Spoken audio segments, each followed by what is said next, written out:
All right, Broncos country, we are live. What's going on, everyone? Welcome into the Denver Broncos Syndicate live stream of the 6-5 Denver Broncos versus the 6-5 Houston Texans.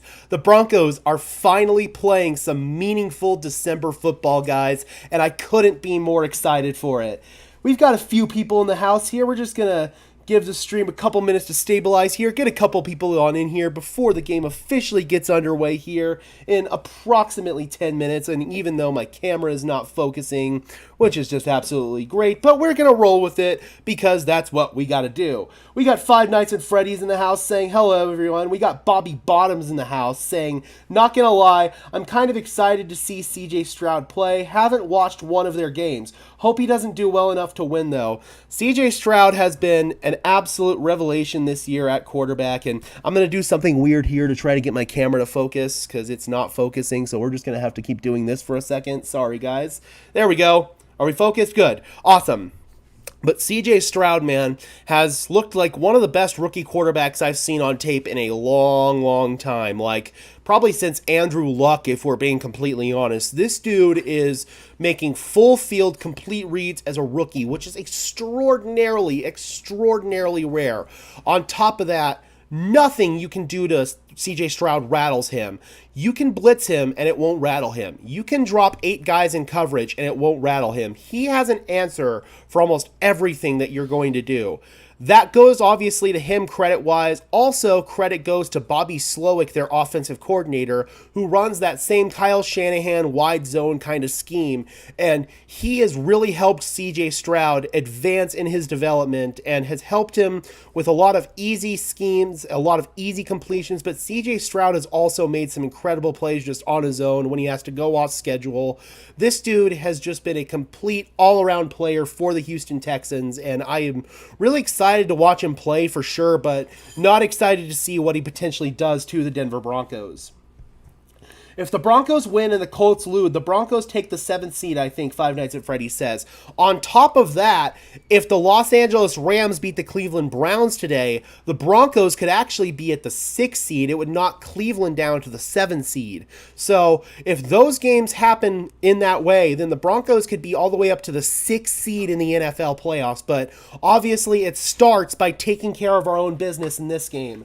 Let's go ahead and do an audio check here. We got Ian Eagle and Charles Davis on the call for CBS. Let me know if the audio on the game is all good, guys. We still have a little bit of time left before things get underway.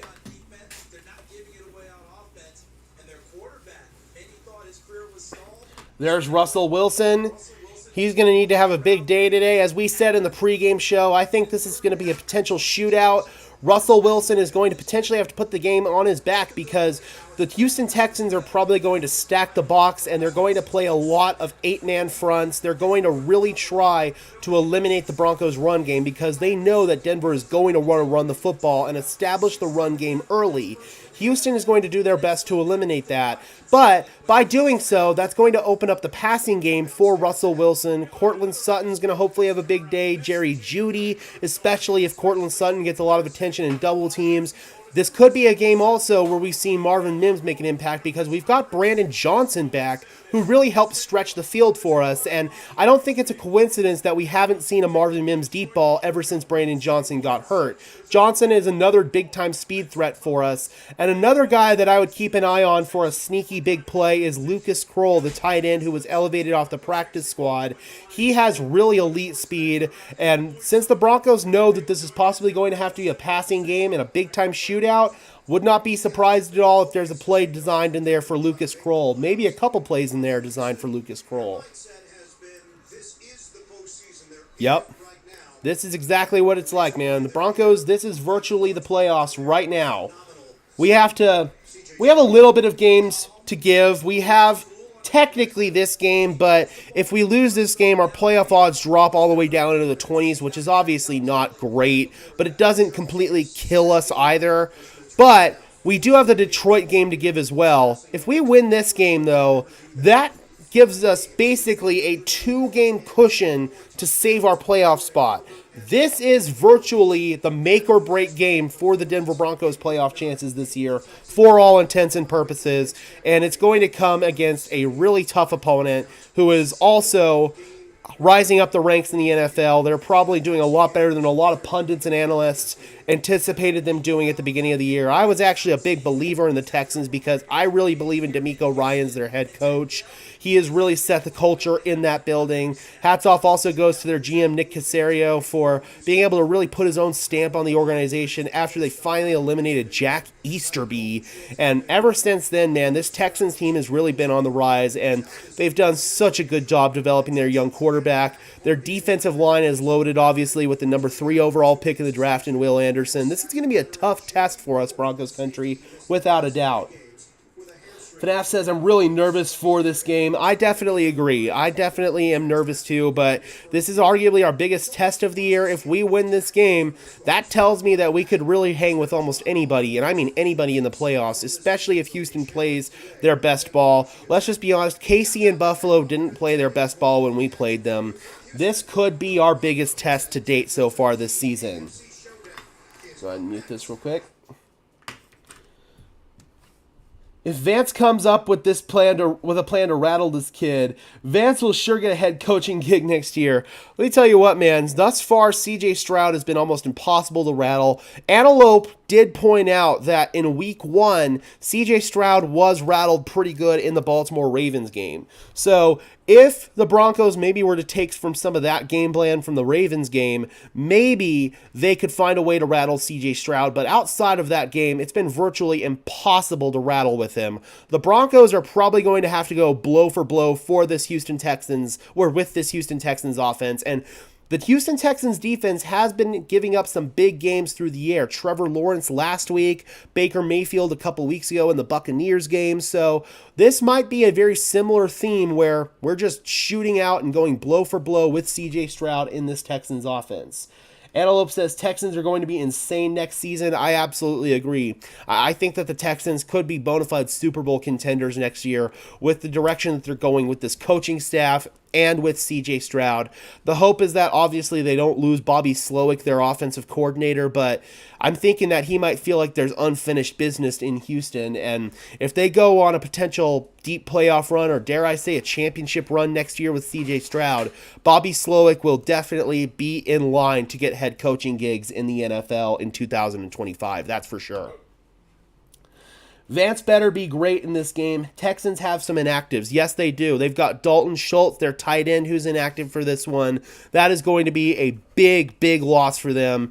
Let me see here. Who else did they have inactive? They had a couple of guys here. So it was Case Keenum, obviously, who's their third-string quarterback.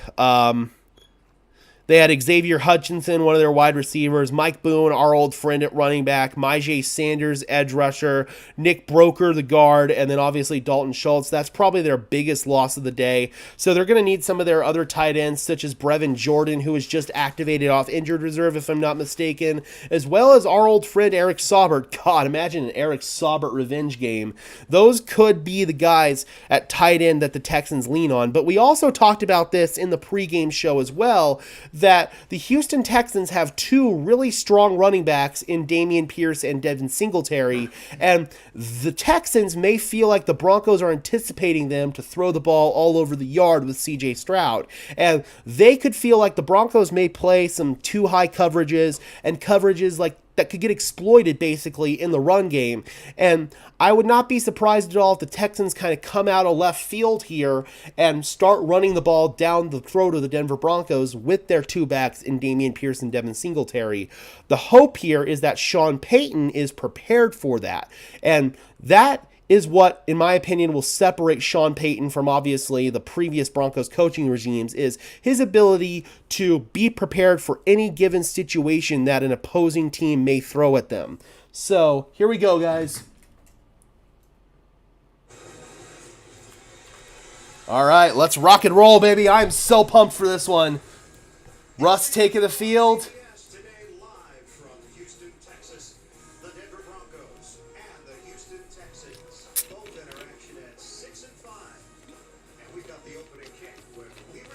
Oh, okay. All right. So yeah, guys, again, this is as close to a playoff game for the Denver Broncos as we can get at this point in the year. Just the fact that we're playing meaningful football in December. I think after how we started the year, anything that happens moving forward is house money, but the Broncos, no doubt, want to finally get out of this funk and be able to make the playoffs. I hope we get the pizza play again. Yeah, seriously, that was a little read option play there from Russell Wilson.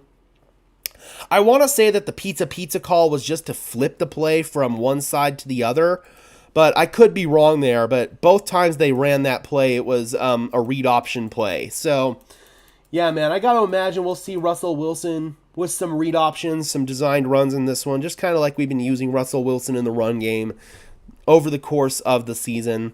So the Broncos call tails. It is tails, and as always, they defer to the second half. So we will see C.J. Stroud and this Houston Texans offense right away. I'm just hoping that they don't go march downfield and get a quick score on us. The Broncos, if they can get a 3-and-out quickly, or if they could just hold the Texans to a field goal, I would call that a win defensively right off the bat.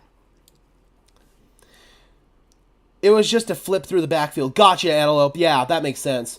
Finally playing meaningful football again, Bronco fan says. I want to see them grind that clock. I agree. The Broncos, if they can establish the run game, then they can grind the clock. But it's going to be all about establishing the run game, first of all. All right, let's roll.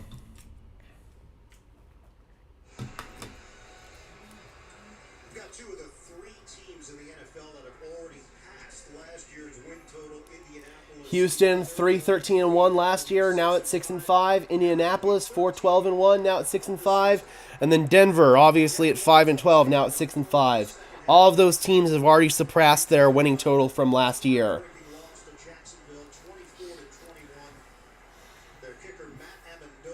All right, Matt Amendola is the Texans kicker, but obviously he's not going to go for. It's going to be Will Lutz kicking off. Denver won the toss. They have deferred. And here we go. We are underway from Houston. And we got a touchback. Ball will come out to the 25-yard line with C.J. Stroud and this Houston Texans offense. 4 straight 300-yard passing games for C.J. Stroud. First rookie in NFL history to do that. Texans begin with Devin Singletary in the backfield. Not Dameon Pierce. Andrew Beck, former Bronco, the fullback, is also in the backfield. Pistol formation here for C.J. Stroud, and they do run it to start the day, and Josie Jewell is right there for the Denver Broncos, along with Mike Purcell, limiting Devin Singletary to a gain of 1. Very nice job right away for this Broncos defense. Juice Scruggs, rookie out of Penn State, starts at left guard. Michael Dieter at center for the Houston Texans. Obviously 2 good tackles in Laramie Tunsil and George Fant.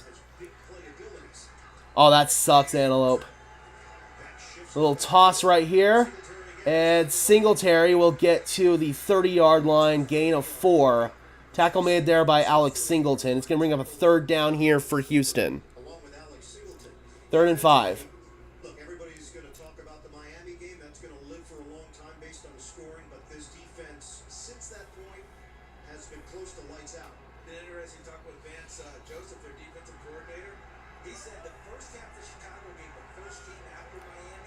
There's Vance Joseph. Broncos turnover differential since week 7, plus 13, best in the NFL. C.J. Stroud will run it, and Stroud is going to be short of the 1st down. Nice stop right there by Denver, limiting C.J. Stroud to a 4-yard gain on 3rd and 5.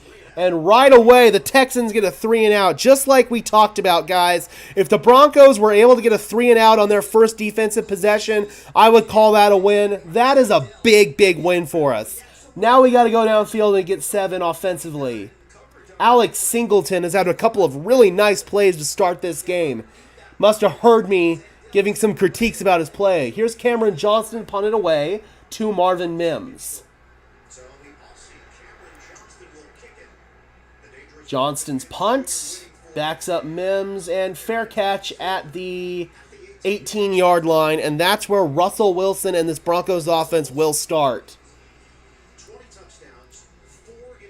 20 touchdown passes, 4 interceptions for Russell Wilson this year. He's got the best touchdown to INT ratio in the NFL, and they tried to say this guy was washed.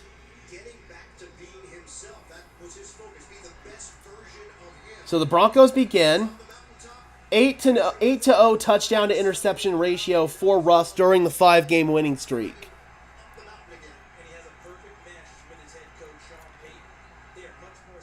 Lucas Kroll shifts to the right side. Here is Russell Wilson to throw right away. He's going to take a shot. He gets hit as he throws. It is incomplete. Trying to go into double coverage for Courtland Sutton. Russ got hit on the throw there, and I think that might have affected the throw a little bit. 2nd down and 10.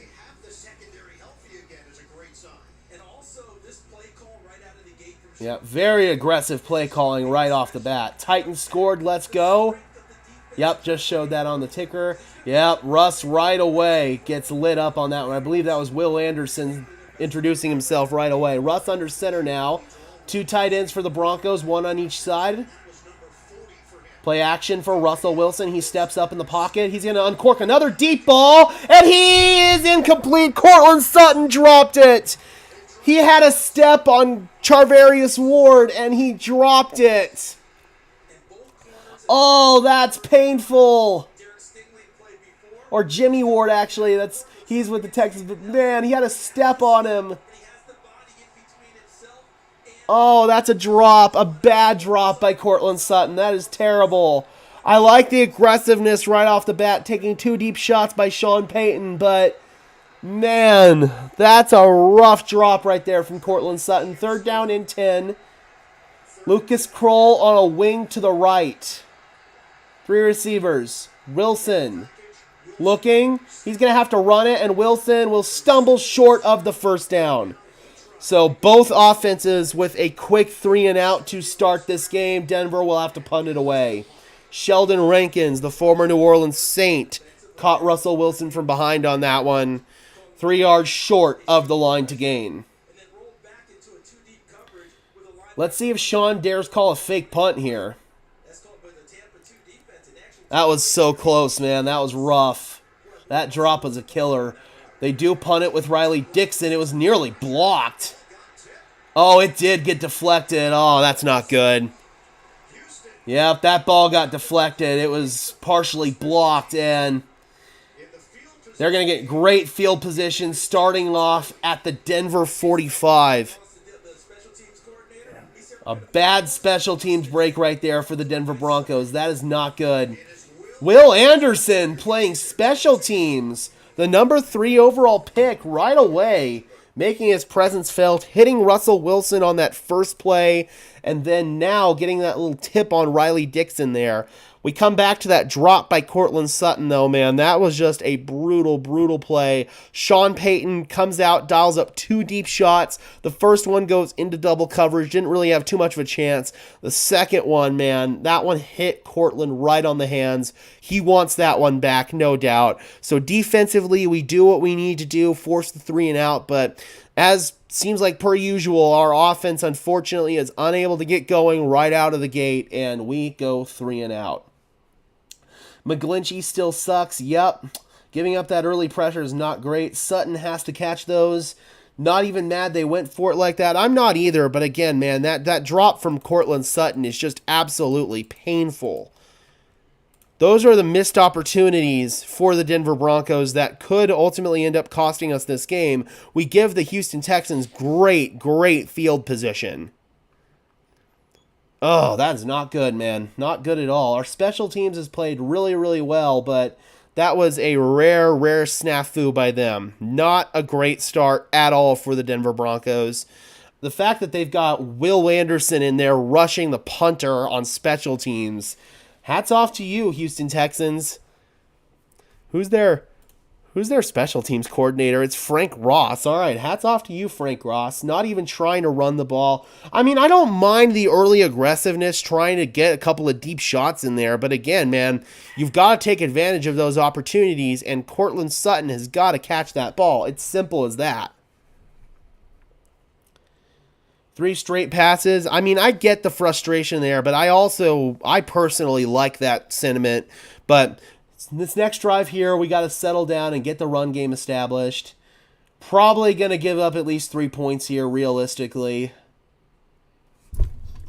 Let's see what our defense does.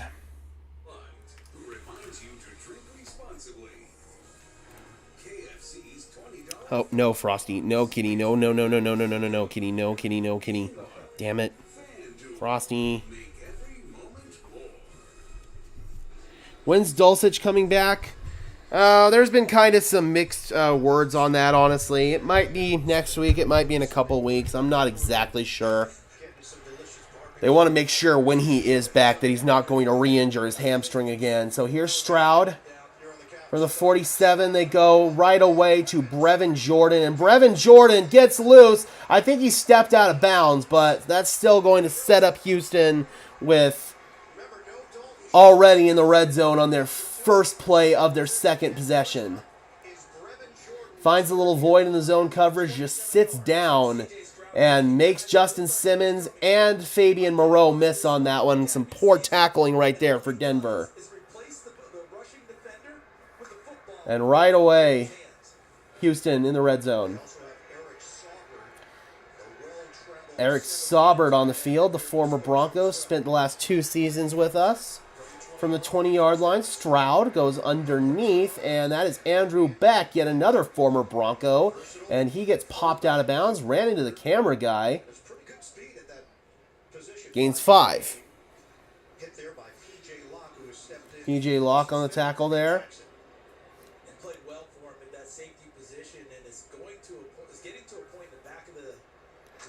Second and 5, 11:15 left to go in the first quarter.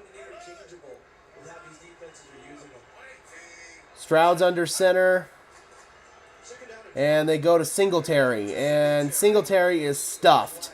Bring up a third down, and there's a flag down. Let's see who this is on. Probably an offensive hold. It's offside on Denver. That sucks.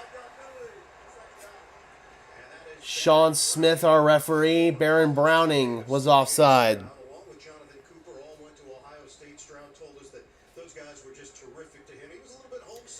Browning, C.J. Stroud's teammate at Ohio State.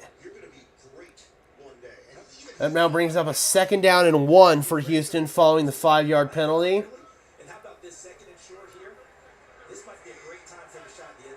Stroud is in the pistol. They run it. Singletary. Nowhere to go. Zach Allen stuffs them at the line. 3rd down and 1. Good job by Allen.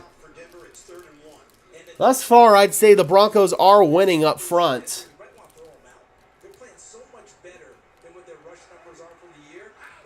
And they quick snap it. Play action. Stroud floats it. Andrew Beck cannot hold it. It was a little bit of an errant throw right there from C.J. Stroud and the former Bronco Andrew Beck. They were trying to get him lost in the flat. Could not hold on. 4th and 1. Let's see what Houston decides to do here. No, Kitty. You got to get down, baby. I love you, but no. I hope we don't lose to a young team. Farnaf says. Texans just a field goal. Yep. Little too high there. Yep, Stroud knew it too. So here's Matt Amendola. I can see already on my scoreboard the kick was good from 29 yards out. It is indeed. And the Houston Texans jump out to a 3-0 lead. So defensively, I'd say that's a win there again, man. Holding them to 3 points after your special teams craps the bed and you give them that good field position. To hold them to only 3 right there, I'd say is a big, big win there defensively. So Denver comes out here with another crack at it. Sean Payton on that first offensive drive was coming out really aggressive, trying to get a couple of big chunk plays through the air, but I don't necessarily know if he's going to go back to that strategy on the second drive. I think he might try to settle down a little bit more and try to establish the run game. But again, if Houston continues to show looks that are favorable to passing situations, I wouldn't be surprised at all if the Broncos tried to get another chunk play. Courtland Sutton simply has to catch that post. He has to catch it. That is an easy completion right there. He had a step on his defender. That's basically wide open in the NFL. Courtland Sutton has to make that catch, and if he makes that catch, the Broncos quite possibly score, and we're talking about a tied game at 3-3 or a Broncos lead at 7-3 right now. Defense bailed us out. They absolutely did. He's going to mix it up next drive, Antelope says. Yeah, let's see what he does, man. I think that we need to at least try to keep the defense honest and at least try to run the football. I mean, sure, Houston's taking it away, but still, man, you run the ball, that'll set up the play action when you have some of these single high looks. You have to at least show the look and set it up to get some of those deep shots, hopefully to Marvin Mims. I mean, Courtland Sutton was the target on those first 2. I think that the Broncos really need to try to get Marvin Mims involved here in this one. Having Brandon Johnson back on the field again is going to be a big factor in stretching the field and getting some of those looks open for Mims as well as Johnson, because those are both big-time speed threats. So, yeah, man, just like Antelope says, we got to get 6 right here and get back ahead of things and not get us behind the chains, both figuratively and literally.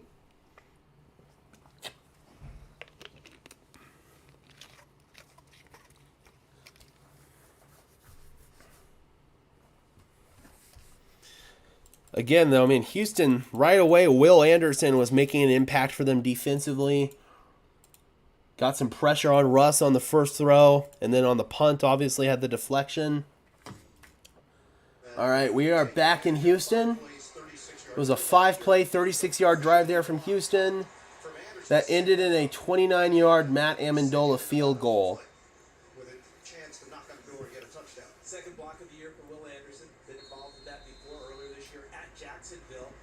That's really cool that they're doing that with Will Anderson. All right, here's Amendola to kick it off. 10-11 in the first quarter. Denver about to start their second offensive possession. Goes over the head of Marvin Mims. Touchback. 1st and 10 from the 25-yard line.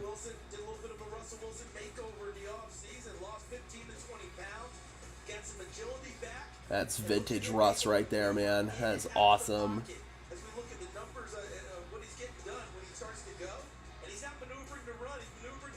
Yep.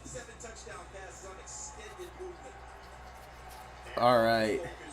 80.5 completion percentage for Russ this year. They toss it.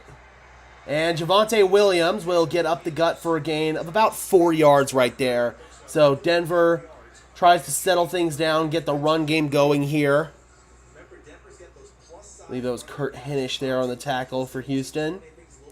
2nd down and 5. The officials hold up the play, allowing Houston to substitute on defense. Denver with 2 tight ends on this one. Russell working that dummy cadence, trying to see what the defense is in and get into the right look. It's 25 yards for a touchback on a kickoff, or to the 25-yard line. They run it again here. Javonte Williams gets about 2, and that brings up a 3rd down and manageable here. 3rd and about 2.5, I'd say, for the Denver Broncos.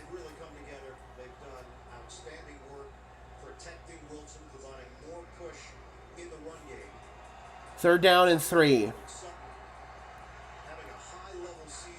From the 32-yard line, Courtland Sutton goes in motion to the left side. Lucas Kroll isolated at the bottom of the screen. Russell Wilson making a check. Play clock ticking inside 6. Wilson looking, and he's sacked.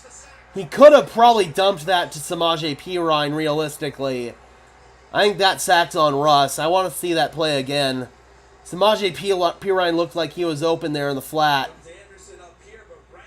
Sure looks like Samaje's open. Russ could have gotten that one to him, but Will Anderson absolutely destroys Mike McGlinchey, and then Garrett Bowles gets beat as well. That's not great tackle play right there from the Broncos whatsoever, and yet another 3 and out. Riley Dixon punts it away. And fair catch at the 22-yard line.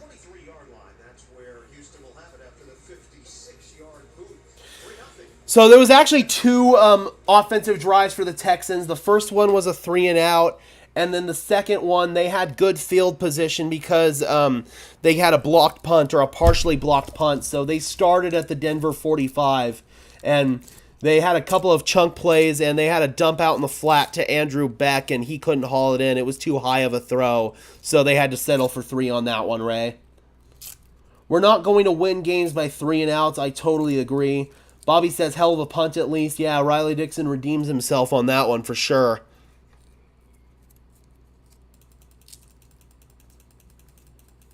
But again, man, you're not going to be able to win, as just like 5 Nights at Freddy's says, you're not going to be able to win by 3 and outs.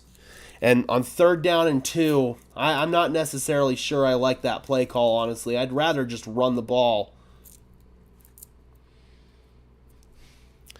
Or check it down to the wide open Perine in the flat. That works too, you know.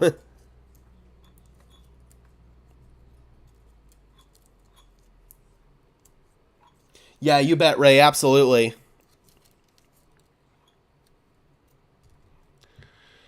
Yeah, but so far, not ideal tackle play there by Mike McGlinchey and Garrett Bowles.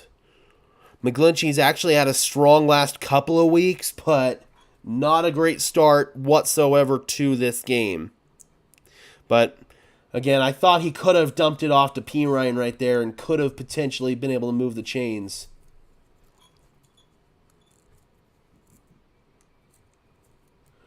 I really don't want our 5-game losing streak to end to the Texans. I mean, fair enough, but I'd also say the Texans are a very formidable opponent. They're not the worst team it could be lost to.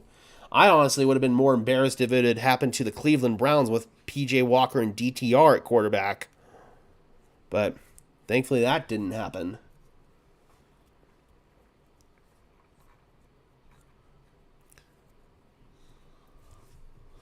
All right, we're back.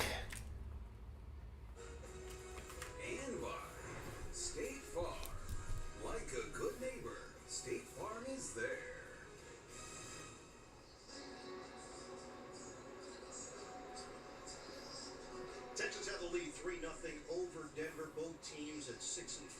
Early impact from one Will Anderson Yep. Jr.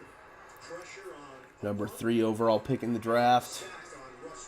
All right, here we go. Houston begins with a 2 tight end set. 1st and 10 at the 22. CJ Stroud play action. He's winding up to go deep. And CJ Stroud, he's got him. Nico Collins gets ahead of Fabian Moreau right there. And a big chunk play there to Nico Collins. young receiver Nico Collins continues to impress. 52 yards. 2 things. 1, the pocket. Tremendous. Oh, that's frustrating. 2, Nico Collins locating the football. He expected on And Pat Surtain's down. Oh, no. and he had to turn his head to see it go inside and reacted and ran away from Fabian Moreau. Oh, that's not good. Now we do have an injured Bronco on the play. It's Patrick Surtain, the second. Uh-oh. In the sitting position for Denver. So some celebration here for Houston. They got a first. That's not good. He wasn't even involved in the play. Oh, God. He wasn't even involved in the play. I hope that wasn't a non-contact injury. Oh, no. He gets up slowly and walks gingerly towards the bench. Oh, God. That's like the one guy you could not afford to lose. Oh, no. That's not good, guys. That is not good at all. That is a borderline disaster. Oh, no. That's not good. This holiday at Walking off under his own power, but slowly and gingerly. That is not good. What do you think of the jacket? You look like a marshmallow. Shaking his left leg after each step. He has to be okay, man. If he is not okay, this defense is flat out screwed. Oh crap. That's not good. This is about to potentially be a meltdown of all meltdowns, Broncos country. And guess who's going in? Damari Mathis. Oh no. No, no, no, no, no.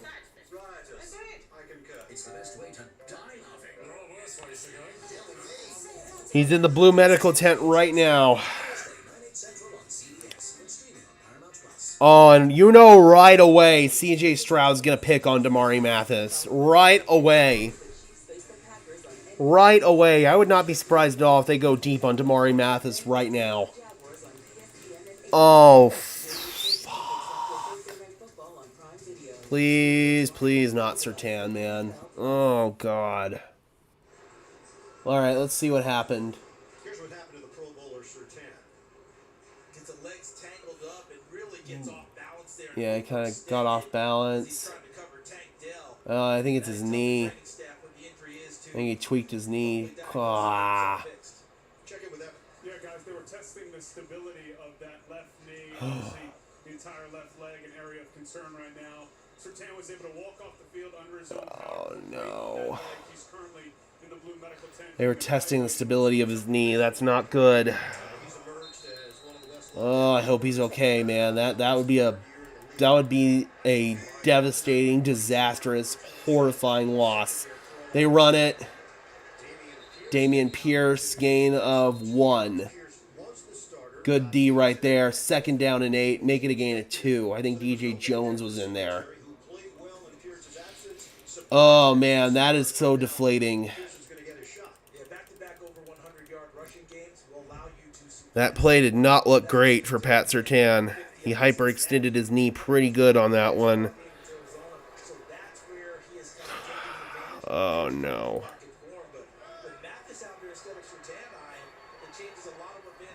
2nd and 8. Stroud to the outside. He's complete.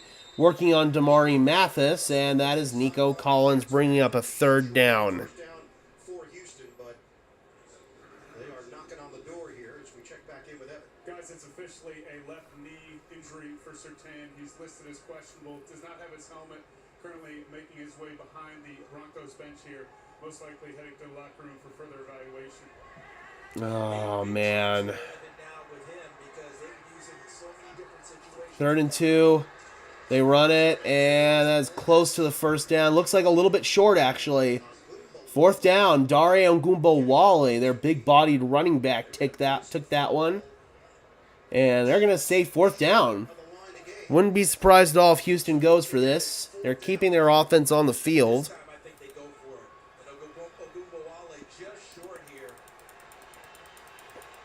It's a good spot by the officials. And they're going to sneak it with Stroud, and he's got it. 1st down, 2 up to the 15-yard line. And Stroud has the 1st down. And some pushing and shoving after the And it gets a little chippy afterwards. Oh my God, Surtain is like literally the one guy you could not afford to lose.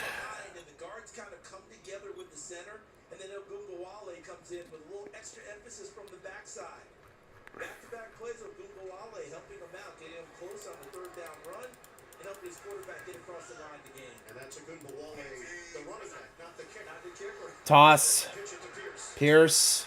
And he cuts it up to the 10-yard line. Tackle made by Alex Singleton. 2nd and 5. Singleton got his helmet in there, and it's a 6-yard pickup for Pierce. And Laramie Tunsil, the left tackle, came out absolutely buried PJ Locke. That's the type of play a Pro Bowl left tackle doesn't get to make very often, but boy, he took full advantage. Surtain's trying to loosen his knee on the Broncos sideline. That might be a good sign. And the fullback, Andrew Beck, just limped off. And Andrew Beck hurt for Houston. So the Texans already with the lead, chance to add to it. 2nd and 4 inside the 10. And Pierce. Pierce is going to be stuffed. Matt Henningsen makes the tackle after a short gain, bringing up another third down. So Houston is kind of leaning on the ground game here to start off. It's evident that they've liked what he's done in recent weeks in terms of practice and started thinking about a package where he's out on the field. He's supplanted Mike Boone, who's inactive today. 8th play of the drive. 3rd and 2. That's a 4-minute mark of this opening quarter. 4 minutes left in the quarter. Brevin Jordan shifts to the right side. C.J. Stroud looking. He is rushed. C.J. Stroud throws end zone, and it is broken up. Jaquan McMillan with such a nice play, working on Nico Collins. Hell, you know, at this point, I wouldn't be opposed to moving Jaquan McMillan outside. Maybe give Damari a try at nickel. I would not be opposed to moving Jaquan McMillan to the outside right there. Great play by McMillan, and just kind of a drop right there, honestly, from Nico Collins. 4th down and 2. It looks like they're going to go.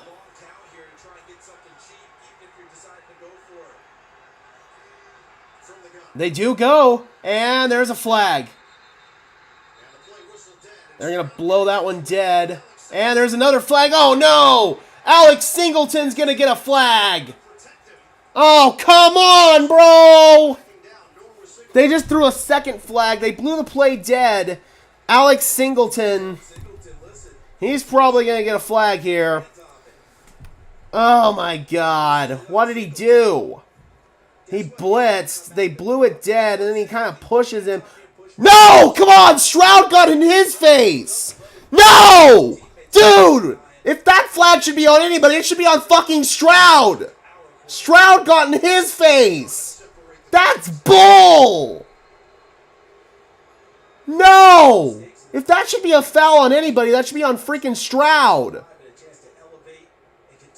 Singleton, I mean, yeah, he kind of instigated, but Stroud literally got up in his face.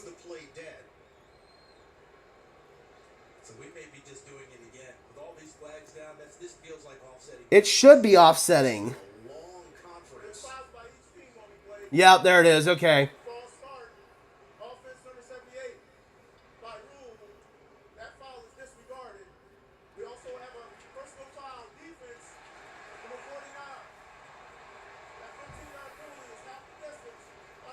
I disagree with that.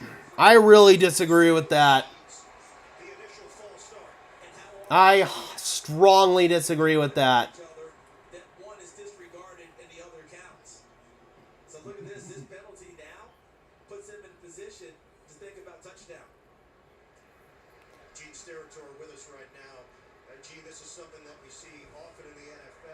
I disagree with that.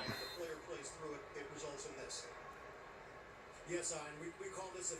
If one foul on the one team is a simple 5, offside, false. Yep. I totally disagree with that.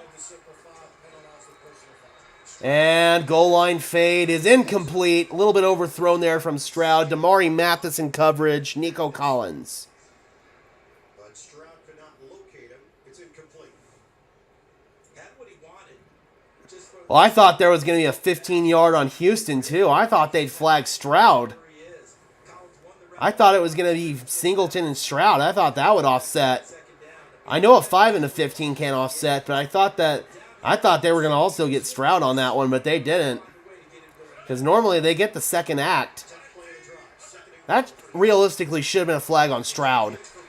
Pierce up the gut. He's in. Touchdown. And Houston is dominating right away.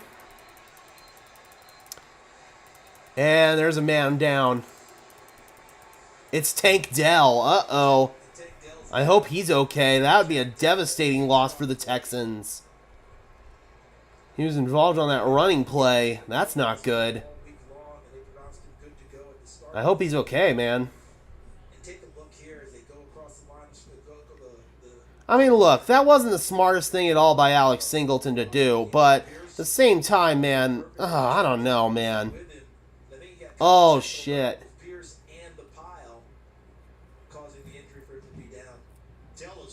Oh, he got folded. Oh. I hope Tank's all right, man. He's such a fun player to watch. Now the concern from the Texans, even after the touchdown, the initial instinct is celebrate, but 4 or 5 Texans turn to the Texans sideline to make sure that the athletic training staff was aware. D'Amico Ryan's coming out onto the field. Right now it's 9-0 Houston, and the concern is for the rookie wideout. That's not good. Oh, damn. I hate injuries. Even if it's to an opponent, I absolutely hate injuries. The cart's coming out for Tank Dell. That's devastating for Houston, dude. Outside of this game, I was really rooting for Houston to do well this year, man. That really blows.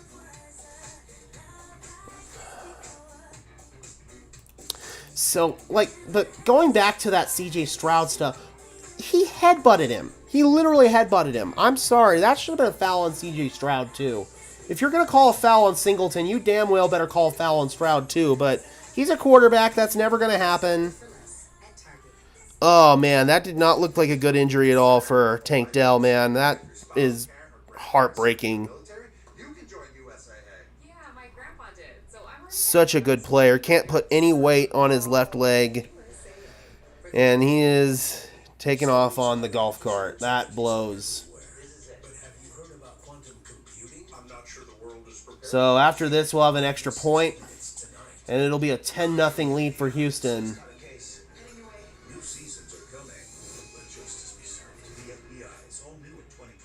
I don't think that the referees care who wins per se. I mean, yeah, maybe 1 or 2 here or there has some money on games. It wouldn't surprise me at all. We had similar scandals in the NBA, but I don't think that the NFL really cares if it's Denver or Houston. I mean, they're both small market teams. I'd argue Denver. Well, okay, now Houston's not a small market team, but it's weird because they're in a massive city. But I feel like in comparison to NFL teams as a whole, man, Houston just feels like a smaller team just in terms of the media coverage they get. That's why I call them a small market team, even though they play in such a big city and technically a big media market. In that sense, they're a small market team.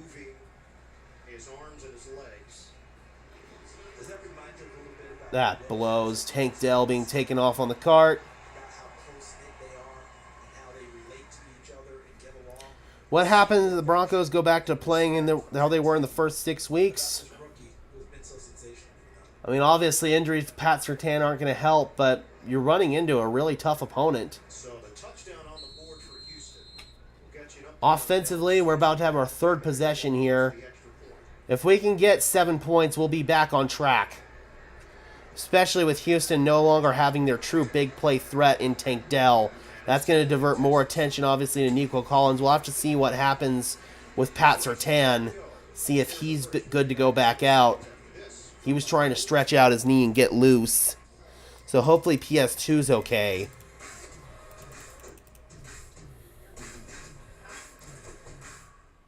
But first, we've got to go downfield. We've got to score.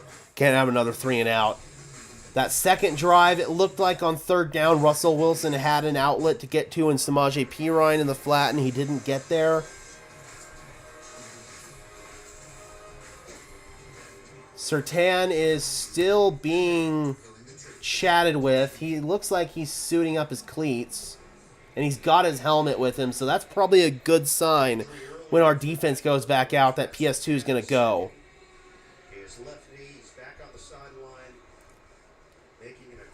What's going on, Rayanne? Good to see you. You missed quite a bit.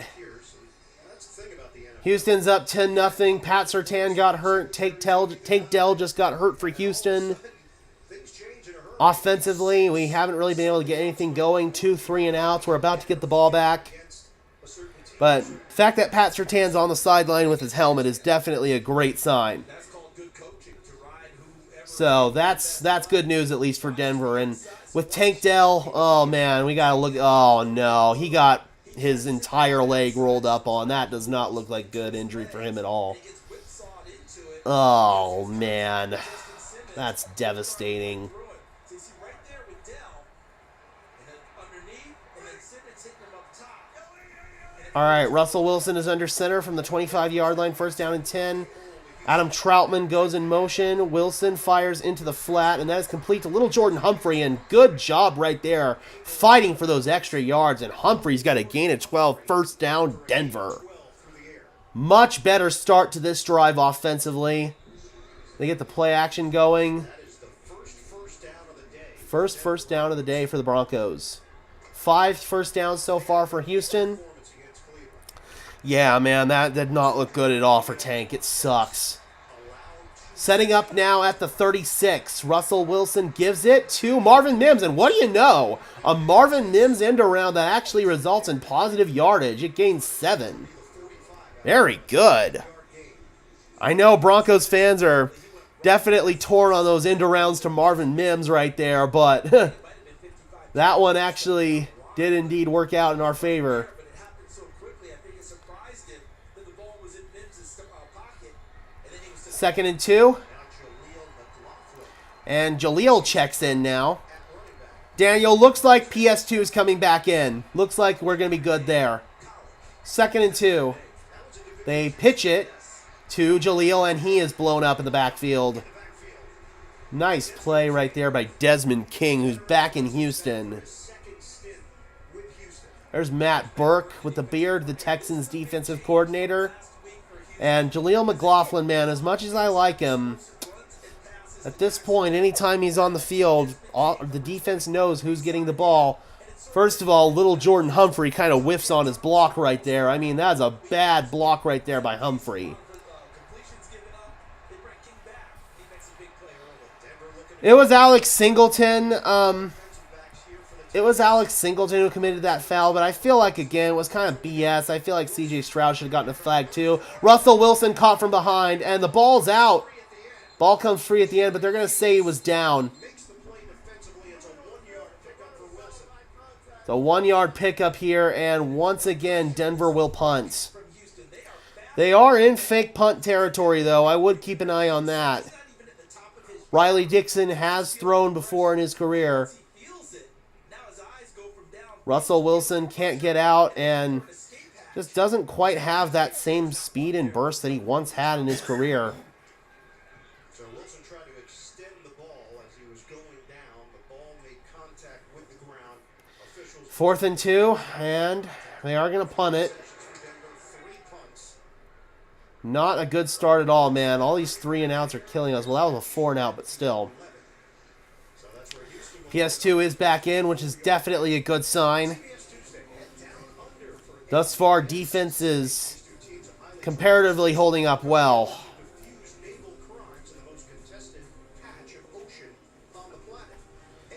Offensively, man, we can't continue to stall like this.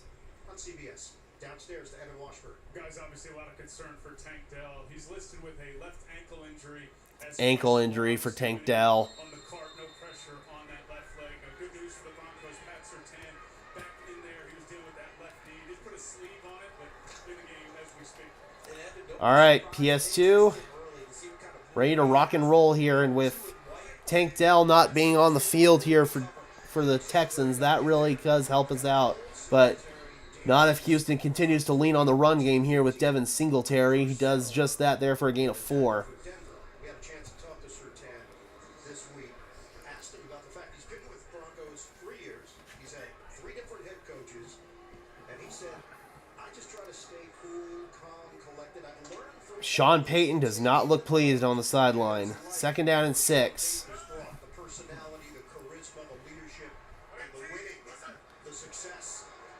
Play action. Stroud with a man in his face. Fires, and it's incomplete into traffic. And it hit the ground, they say. Sean Payton wants a face mask. And Singleton for Denver. And that pressure just blew the play up entirely. Wanted to set up a tight end screen. And that timing was chipped away early. By getting into the backfield, get CJ 3rd down and 6.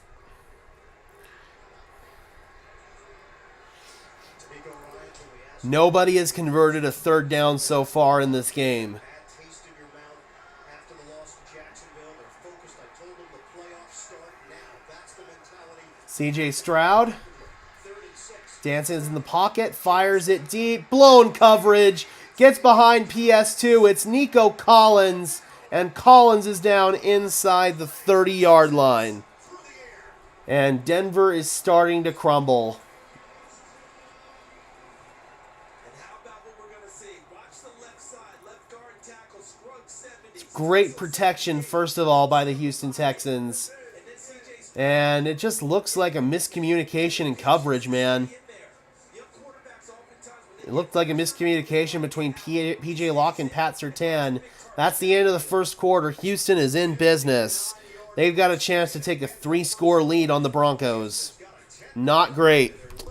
Not great at all, man. Defensively, we're starting to collapse. Obviously, that penalty was kind of killer, but on the last drive. But this time, man, you can't give up those big plays downfield. Fabian Moreau gave up one, and technically that'll go down as Pat Surtain giving that one up, but that really just looked like more of a miscommunication. But still, 59-yard gain right there from Nico Collins. Oh, that sucks. Broncos are starting to implode, man, and it is not good at all. Antelope says it ain't going to be one of those games, is it? I don't know. VJ isn't doing well again. I mean, yeah, some of it's on VJ for sure, but some of it's just on the players. I mean, that one on Fabian Moreau, he just got cooked. That wasn't even a bad play call. That was just Fabian Moreau getting cooked. This one looked like a bad communication, so this one you can definitely put on VJ. But, yeah, man, when your offense consistently isn't getting production, you're putting your defense in these bad situations. I also put this more on the offense. Russell hasn't had a great game so far. Got to get a stop here, man. Got to get a stop. They're already pretty much in field goal range.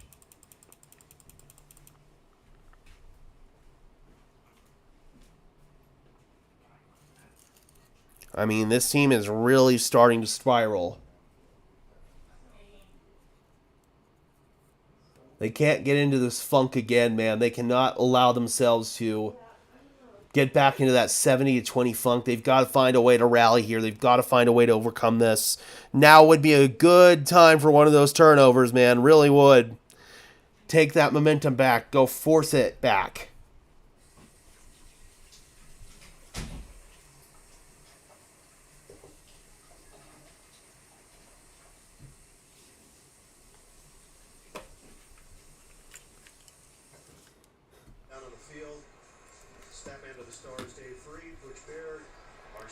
All right.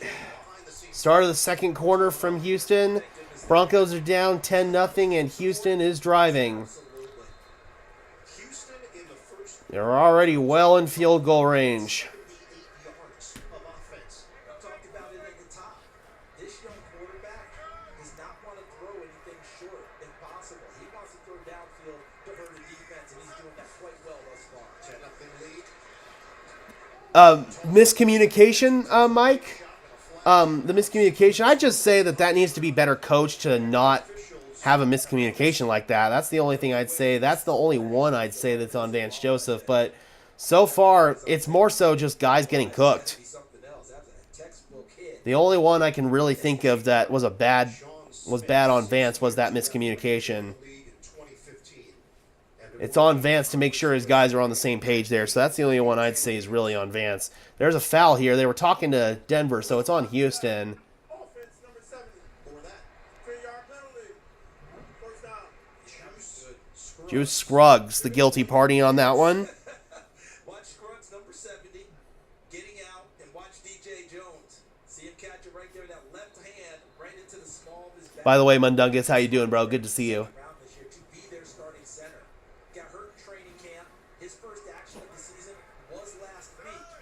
Got it. All right, 1st and 10. Got Houston behind the chains, which is definitely a good thing.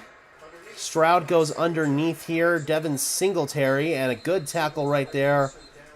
Couple guys rallying to the ball, including Alex Singleton and Justin Simmons, bringing up a 2nd and 16, gain of 4. I think that's more of a Surtain and Locke issue. Fair enough. Again, though, I just kind of would like Vance to make sure that his guys are on the same page, but it is also very much a Surtain and Locke issue. But again, that's the only one that you can kind of say is on Vance. The rest of it, not really Vance. Second and 16, they run it. Singletary breaks some tackles, and he bursts up to the 22-yard line, bringing up a third down here. Got to hold him to 3. You have to hold him to 3. Known as Motor, and he played pitfall there and had good vision to get through it. How about our colleague Matt Ryan? 2008, he and Mike Smith were rookies. He got it done. C.J. Stroud looking on 3rd and 6. He's going to be tackled from behind by Jonathan Cooper at the 20. His old Ohio State teammate. Those two jawing after the end of the play. And that'll bring up a field goal try. Denver does get another win on defense here. Offense has to help them the fuck out. Good job defensively, man. You gave up that big chunk play, but you're able to bend but not break. I can't even be mad about it. 38-yard attempt, and it is good. 12:54 left to go in the second quarter. Houston up 13-0. Geico makes car insurance. Can we talk? No. Yeah, man. Just super frustrating to see the Broncos start to crumble like this. First quarter kind of feels a little towards like that Miami game a little bit, but the fact that we were able to hold them to 3, that alone is huge. This next drive is huge. I would agree. Got to get 7 points, man. You score here, you're still in this game. If you don't score and you give the ball back to Houston, who's rolling right now, then you're probably not going to be able to have them settle for 3 again. This has got to be the drive where offensively we get our stuff together.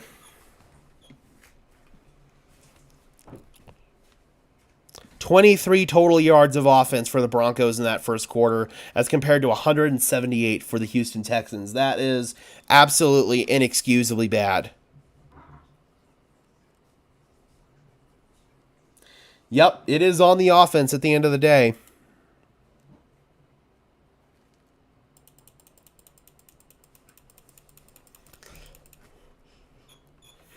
Yep, super frustrating, man.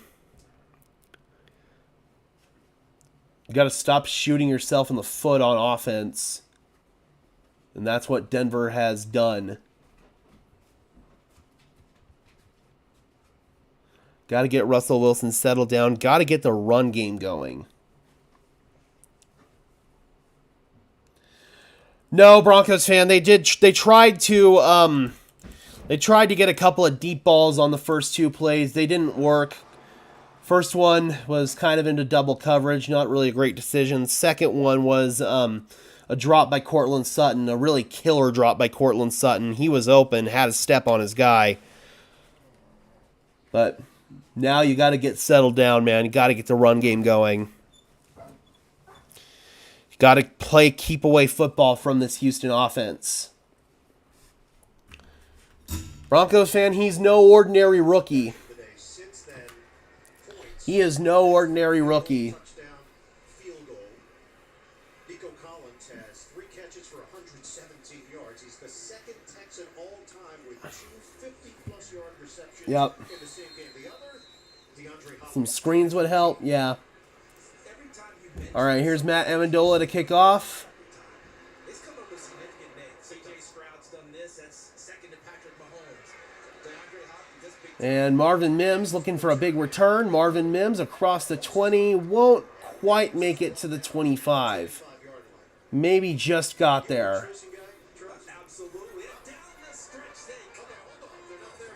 PS2 is back, Isaac. He is good to go. Since then, the points allowed, that's changed. The results have changed. Now running a 5-game winning streak. Now you can say it. Go ahead. And down the stretch they come. Yes, you just got cued too early. It looks like All right. From the 25-yard line, 2 tight ends to the right for Denver. Play action. Wilson in trouble. Wilson looking to run, and Wilson will get about 3 yards tackled from behind by Derek Stingley Jr. Gain of 3. Russ does look a little slow. Downfield that he absolutely wanted, but watch the pressure. As he gets set to want to throw the football, there's Blake Cashman, there's Will Anderson, and how about Anderson? Misses him on the initial, retraces, and runs. God, Will Anderson has already made a massive impact in this game. Well taught, well executed. He's thinking too slow, and he's moving too slow. They're going to run. It's Williams cutting back upfield, and Williams with a great job to cut back inside. Still going. Grinding all the way to the 44-yard line. Javonte Williams refusing to go down, and this is what we need to see more of on this drive. Established and really wants to get going. What a run by Pookie. Using his 220 plus pounds. Love it, man. Just refuses to go down. Gets some push right there. Looked like the Texans actually kind of helped push him forward a little bit. Miners contributing to another angry Javonte run. 1st and 10 from the 44-yard line. They're going to roll him out here with Russ. He's going to take a deep shot, and he's got a step on him. It's incomplete. Where's the flag? Where's the flag? Come on! We see that always get called. Derek Stingley Jr. Where's the damn flag? First of all, Russell Wilson, that's a horrible throw. He underthrew that by many yards. That should have been a touchdown. Second of all, that at bare minimum should have been pass interference. That's bull. But again, I can't... We got to go to Russell Wilson on that, first of all. That should have been a walk-in touchdown. That was a horrible throw by Russ. They're going to run it here, and getting about 5 yards there is Javonte Williams, 3rd and 5. But, dude, Russell Wilson cannot miss that throw. He cannot miss it. That's a walk-in touchdown. At bare minimum, it should have been pass interference. But, first of all, we can only control what we can control. And what we could have controlled there was Russell Wilson delivering a much better ball than that. You can blame the refs all you want to on that one, but if Russell Wilson throws a better ball there, that's a touchdown. 3rd and 5. They're going to run with Pirine, and it does not work. Gain of 1. I think you have to think about going for this. You got to go for this. I don't think you can punt. Outside, and there's no one for him to block because he's expecting Pirine to follow on his tail to get to the corner. But because But it looks like they are going to do that. inside, nothing available. I don't like this decision. I wouldn't have punted that. You're giving the ball back to C.J. Stroud. Pins him down inside the 10, which is a slight win, but dude. Russell Wilson, man, has not been good so far. That missed throw is inexcusable. I mean, yeah, one of the deep balls there, obviously the second one, Cortland Sutton should have caught. But, dude, you cannot miss that throw if you're Russell Wilson. I can't even be mad about the missed pass interference because if that's an on-target throw, that's a walk-in touchdown. Absolutely terrible. And, man, Russell Wilson was really starting to get me to come around over these last couple of weeks. But now, man, he plays like this. Ugh. What are we going to do with you, Russ? What the hell are we going to do with you? Seriously. You cannot underthrow that. You simply cannot underthrow that. And I think the fact that Sean Payton decided to run the ball on 3rd down right there really tells you all you need to know about his level of trust in Russell Wilson. It's PI. That's absolutely PI on that throw, but I don't care. You got to make that throw. Must make it. Mandatory. He's wide ass open. Wide ass open. Back to the QB talk, says Antelope. I don't know, man. We might be getting there. Russ doesn't have a weak arm. It's just, dude, you can't underthrow that. I've seen Russ make that throw many times. Even as a Bronco, I've seen him make that throw. He can make that throw. He just didn't. And that's the frustrating part. He's perfectly capable of making that throw. And yes, it should have been a flag, but again, you can only control what you can control, and what could have been controlled there was Russ delivering a better ball.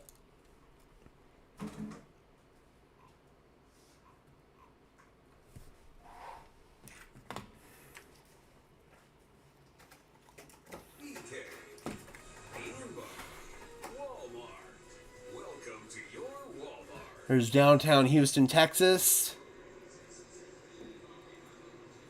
Denver has been held to just 48 yards of offense. 48 yards of offense so far. Russell Wilson 1 for 4 for 12 yards. 12 yards. Stroud, Unacceptable. 153 yards to lead Houston.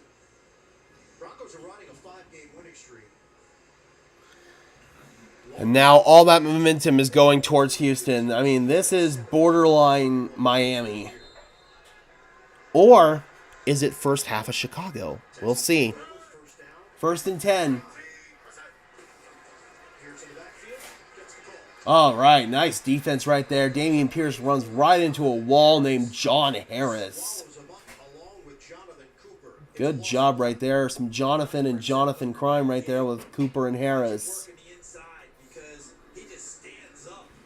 Number 63, Michael Dieter, the center, and now there's no movement.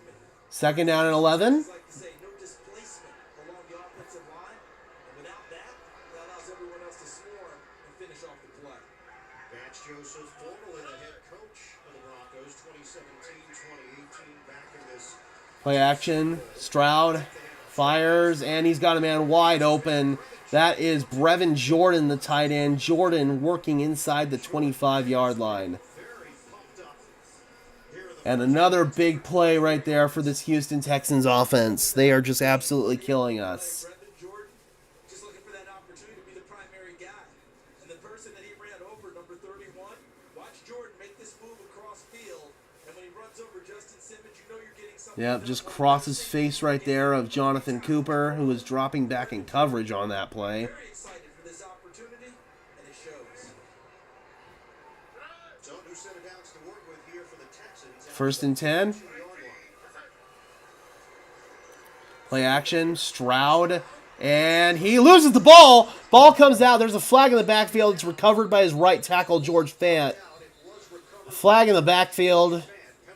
I'm assuming offensive holding. Could be roughing the passer, though. We'll see. Anybody in turning teams over of late. Fant's going to have good hands, the former basketball player from Western Kentucky. Result of the play is a fumble recovered by the offense. However, personal foul, tripping. Offense. Okay. Okay. Tripping on the offense. Let's go. First down. And that's the center. It's on Michael Dieter, the center. Pushes Houston back. Denver catches a break. On the early play, let's see what happens here. Oh, yep. He tripped Mike Purcell on that one. Just kind of kicked his leg out. He got put on the ground, and as kind of a last line of defense, he kicked his leg out. You can't do that. Sets up a 1st and 25 now. 2 penalties for each team. 25 penalty yards for Houston. 8 penalty yards for Denver. So the Denver defense forcing Houston in the wrong direction, but the Texans have a 13-0 lead. They're just going to run a draw. It's Dameon Pierce. And Pierce with a missed tackle from Jaquan McMillan. And he is close to the first down. A 24-yard run on 1st down and 25. Denver's run defense continues to be suspect, and the Houston Texans know it, and they are taking advantage of it.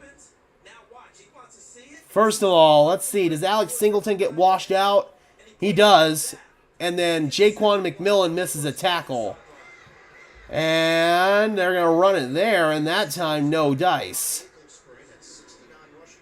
DJ Jones in there to clog things up. That brings up a 3rd down and 2 for Houston.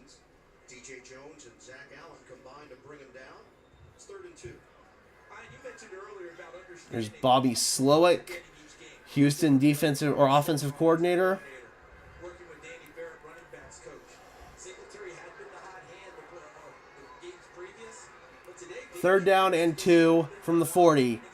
A punt here would be massive. plays for you and keeping him out there. Now it's a 3rd and 2. Stroud guns it, and it's nearly intercepted.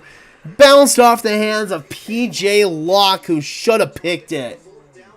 4th down, though, and Houston's going to punt it. Still should have been an interception. Inside and now trying to run away from back. Could have been a much-needed turnover. Oh, no, it actually skipped the ground. It hit the ground right there. This ball's got some zip on it. It hit the ground. Never mind. Still, though, 4th down. Here's Cameron Johnston to punt. Denver's rush nearly got home on that one. Flag is down. I hope this isn't roughing the punter. And that'll set him up at the 20, but flag almost always is on the return team. 6-yard return. 7:02 to play in the 2nd quarter. Right now, Houston is winning the battle of the special teams. Yes, they are, and that's surprising to me. Illegal formation kicking team. Let's go. 5-yard penalty tacked on. So Denver's going to get at least some decent field position here to start off this next drive. 7:02 left to play. Timeout on the field. 13-0. This is the drive. Denver's got to get their stuff together. They have got to get their stuff together and can't do any more 3-and-outs on offense. Got to settle down. Got to commit to the ground game, even if they're stacking the box, even if they're playing single high coverage. It doesn't matter. It doesn't matter. You've got to commit to the run game, man. You've got to pound those guys into submission and get them out of those looks.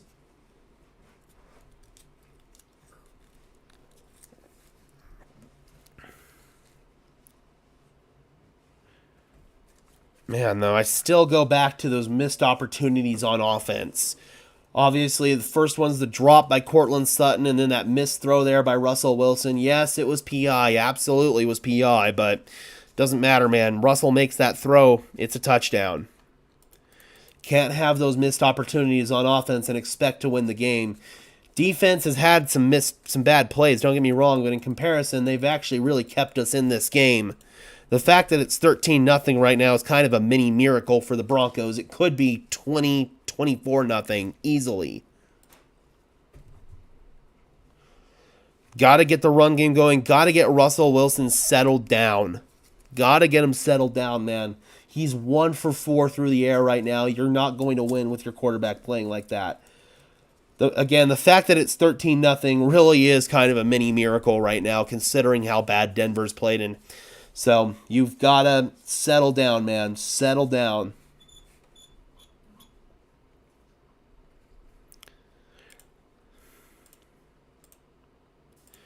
This is either the first half of the Chicago game or it's the first half of the Miami game.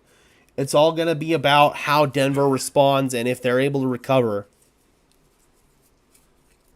The fact that it's a 2-score game right now, we've got a chance to get back in this thing. We score right here, we're right back in it.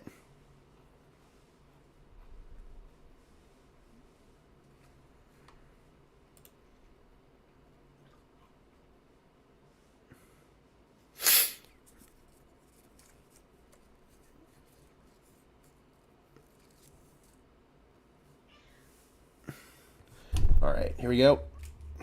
On your team, players, coaches, you roll up your sleeves. You have to maintain hope.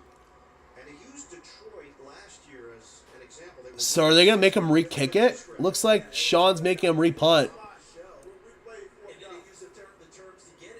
Yep, so he decided to tack on the penalty before the play instead of after the play, and they're going to make him re-kick it.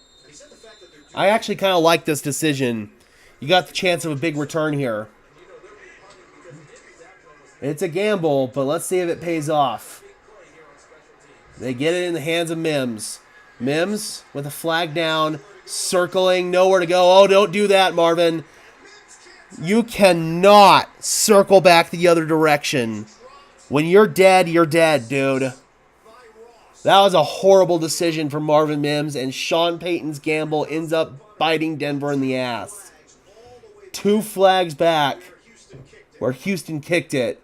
I wouldn't be surprised if this is roughing the freaking kicker. This Houston special teams group And they're going to talk to Denver, it looks like. on every So we might have another opportunity to re-kick it. they're talking to Sean Payton, so it's going against Houston. It's against Houston here. Let's see. Are we going to re-kick this? Personal foul. Face mask. Oh. Number 47. 15-yard penalty will be enforced for the previous spot replayed. Yep, they're going to make him kick it again. 15-yard penalty, and they're going to make him re-kick it. We're going to do it again. So, 3 punts now. How many sprints can you run? Andrew Beck right there. Andrew Beck with a face mask penalty there, going against Dwayne Washington. They talk about us taking the helmet off players and letting people know who they are, but that's not quite what they meant. All right, there's Frank Ross. That's the Texans special teams coordinator. Ryan, how many times have you seen multiple times going downfield, coverage starts to lack a little? That's what Denver's counting on. They try and find a gap and get upfield.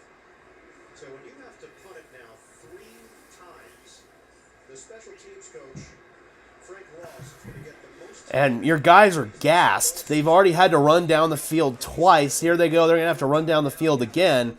Let's hope that this gives us a big return. With it. Because that guy down there is dangerous. He spent a lot of time this week telling his guys about how dangerous Mims was to the point where they told him, enough out of you, coach. All right, let's see if Mims makes up for his bad decision on the last one. You really got bailed out right there by Houston. 45 yards, However you work this out, this should give Denver better field position. standing at the 30. If they hurry up and snap it, which they do. High kick, short kick, and that was a good decision.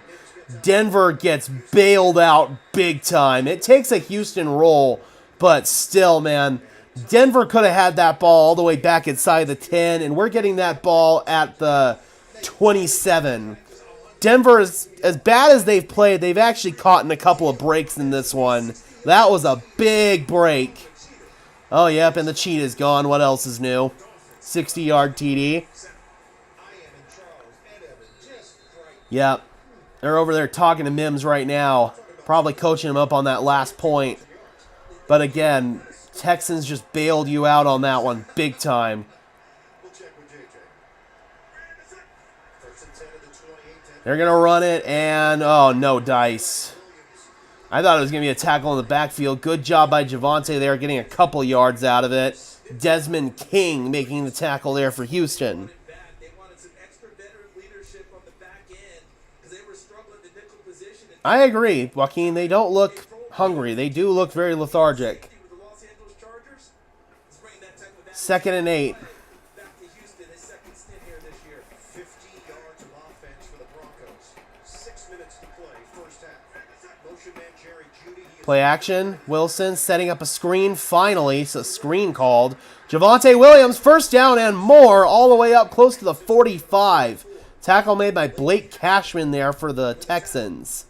That's an example of what you Finally, Denver calls a screen, and it ends up giving up a nice little chunk. miss tackles in open. 5.5 left to play in the first half. Javonte Williams just created missed tackle out in the open field. Look at Denzel Perryman, number 6. A little bit of a block there for Miners, but a tremendous move by Javonte Williams. Perryman back after a 2-game suspension. Originally 1st and 10 from the 44. reduced to 2. Read option. There you go. Wilson. And he's got a first down into Houston territory, I believe, for the first time today at the 45. Make it the 44. 45, that's good for 11. Good for 11 on that one. Very nice. Sean Payton has gradually added this to their playbook. Design quarterback runs. Finally, man. For Russell Wilson, who's proven to get that elusiveness back. You mentioned he just turned 35 years old, but he dropped about 20 pounds from last year. And we're seeing the old movement from dangerous. Russell with that dummy cadence, trying to get the defense to declare what they're doing. 4:45 on the clock.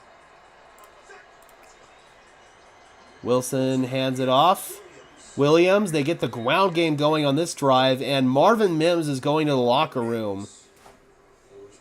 That's not good. I hope he's okay. He is heading to the locker, a tackle made by Stingley. When we asked Sean Payton about Russell Wilson, he said he wants to please. That's part of his personality. He's fully He loves to kiss those babies, man. And what he thought has been the big difference this year, the second act. 2nd and 6. Quarterbacks at this level, he's been fantastic in that category. Yeah, meaning going back to drop back for a pass is not there. The second act in the pocket to extend the play. Wilson in the gun, alone. Looking. He's going for Sutton. Incomplete, no flag. Sutton could not maneuver. Got tangled up right there with the Texans DB. That was Steven Nelson in coverage right there. Well, guys, he's also Sean Payton. While coached Russ hard, been a proponent, as Russ put it to us, being you. Yeah, losing Mims certainly would not be ideal for this return game at all. 3rd and 6. Gotta convert here, man. Gotta convert. This might even be 4-down territory here. I'm running the ball here, honestly, and trying to set up a 4th and manageable. That's not what they do. They do run it, and Wilson gets it to Pirine, and Pirine stumbles. He's short. He's going to be about a yard short here. Denver's been really good on quarterback sneaks this year. Let's see if they come up and do that. You've got to go for this. You have to go for this.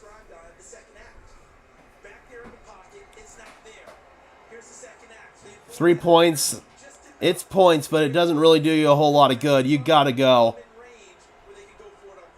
Yep, got him into 4th and manageable. Wilson under center. Let's see if they go QB sneak. They don't. Wilson. He doesn't have it. Wilson's got to run. Wilson's got the first down. Thank God. Texans played man coverage. There was an opening there for Wilson to run it, and he took it, got the first down. Thought it was going to be close there for a second, but Russell Wilson able to move the chains for us. Judy streaking down the middle. He's wide open. That could have been a touchdown. Wilson's missed a couple of those today. But regardless, it moved the chains. First down, Denver. This is probably the last play before the 2-minute warning. 1st and 10 from the 32. Quick strike, and it's Troutman. Troutman inside the 32, the 26.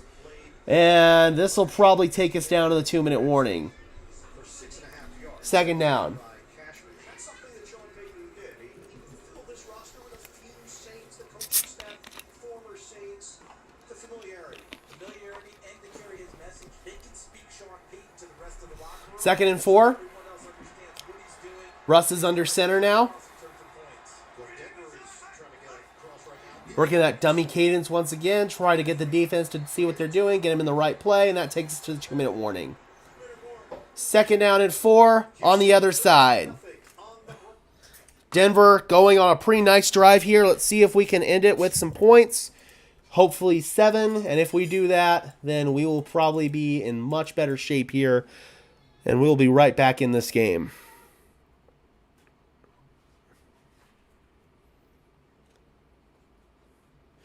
Kenny Pickett hurt for the Steelers. That sucks.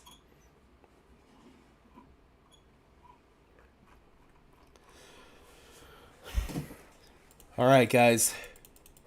We cut this down to a 6-point game here. Denver does get the ball to start the second half, so hopefully we take all this clock down and not allow Houston to get the ball back before halftime.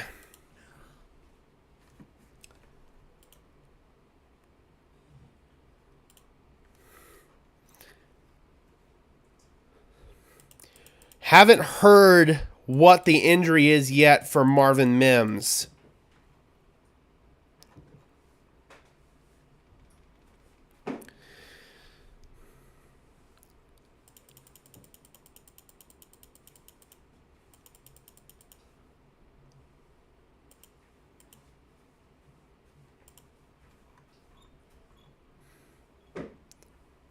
All right, 2nd down and 4. Following the 2-minute warning coming up here, I wouldn't be afraid to run the ball, honestly. You get a first down on that 2nd and 4. Again, you got to be smart with your clock because you don't want Houston to get the ball back if you can help it.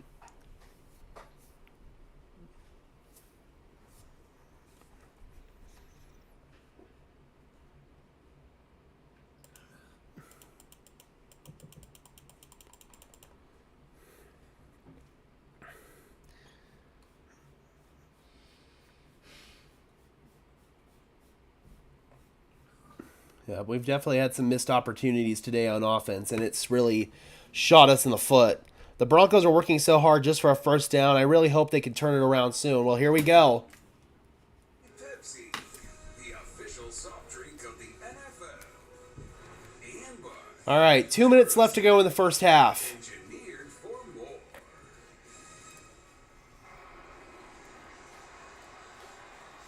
13-0 lead for Houston coming up. Verizon halftime report. JB, Nate Boomer, JJ Watt, Coach Cowher.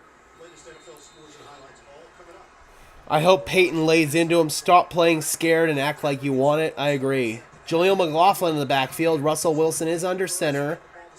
I'm worried about this. Jaleel McLaughlin's probably getting the ball here. Yep, they pitch it to him. And Jaleel, he's got the first down. Able to slither his way past the defense to the 20-yard line, and that'll move the chains. Let's see, is Houston going to call timeout? They do. Oh, no, there's a man down for Denver. It's Manhurts, I think. Yeah, it's Chris Manhurts. That's going to cause Denver a charge timeout since the injury is inside of 2 minutes. It looked like he kind of got rolled up on. Trying to block right there for Jaleel McLaughlin. Oh, he landed on his shoulder. Looked like he landed on his shoulder. We got Robbie in the house. Good to see you saying get in the end zone. Yep, seriously. Got to get in the end zone. Broncos have been down a tight end for the majority of the season with Greg Dulcich. Yep, Manhurts walks off the field slowly. Out of UCLA. Manhurts, another one that played college basketball before some of the NFL, played at Canisius. Yeah, and he was, you know, he First and 10 from the 20. he blocked shots and rebounded. Left Canisius in the top 10 in rebounding for the Golden Griffins. Denver loses a timeout because of the injury under 2 minutes. So 2 timeouts remaining for the Broncos. They've already Yep. passed Got to get in the end zone here. First and 10. 4 drives on this drive. Pretty sure it's 4-down territory from here on out. Wilson. Going underneath. Caught. Judy. Shimmying. Inside the 15 to the 13. Second down. Kind of surprised Houston isn't using their timeouts here. Game on Wilson's pass to Judy. See the eyes finding Judy. And they do. There's the first Houston timeout. Back inside trying to gain additional yards. Yep, it is a non-negotiable. Got to get in the end zone. Like we said before for Judy. We'll be back. 1:37 on the play clock. 30-second timeout right here. Showing a Walmart commercial. How appropriate.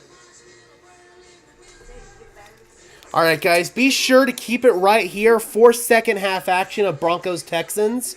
Broncos do get the ball back to start the second half, so hopefully we can double up right here. Get a score right now and then get a score coming out of halftime. Assuming Houston doesn't get any points, we could potentially be up 14-0. Or 14-13, excuse me. 14-0, I wish. Texans have used their first timeout. They have 2 First timeout spent by the Texans now. 0 lead for Houston. And the red zone magic for Denver this year with Each team has 2 remaining. Minute 37 left, second and 4. 8 touchdown catches on the year. If you're Denver, I don't think you're really concerned about timeouts. The top of your screen. Wilson has 17 touchdowns in the red zone. You have plenty of time if you're Denver. 2nd and 4. Handoff and blown up. Javonte Williams behind the line of scrimmage is third down. Jalen Petrie came in like a heat-seeking missile. Houston's going to take their second timeout. Makes the play down low to take the legs out from under Javonte Williams. And Lil Jordan Humphrey, number 17, was trying to dig him out downfield. Third down. Would not be surprised at all if this is 4-down territory. To make that block. It's funny when we talk In fact, it really should be 4-down territory. background playing safety. Third down and 6. I grew up an Arian Foster fan. I was a running back. Tried to play like him. Stand up like him, everything. The whole deal, but then got switched more to a defensive role early portion of high school, 10th grade.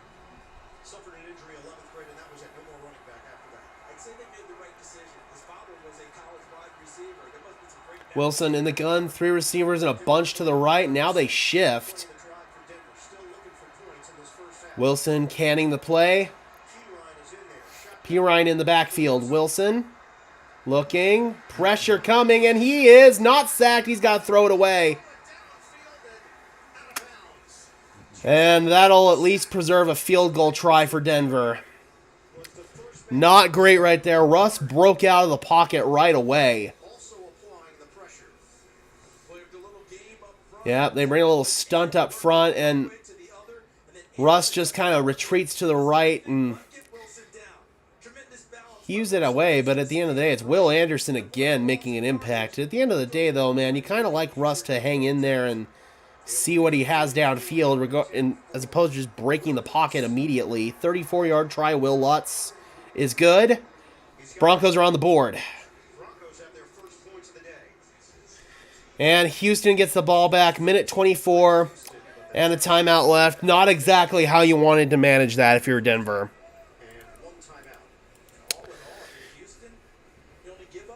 Yeah, that was a win for Houston. That really was, unfortunately.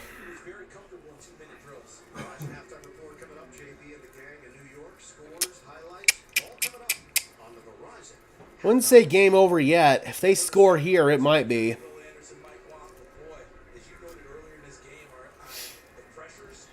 Chargers beating the Patriots 6-0 right now. Patriots are so bad. Played for Saban, now playing for D'Amico, so a lot of Alabama connections. Asked him about the comparison. He said, you know what?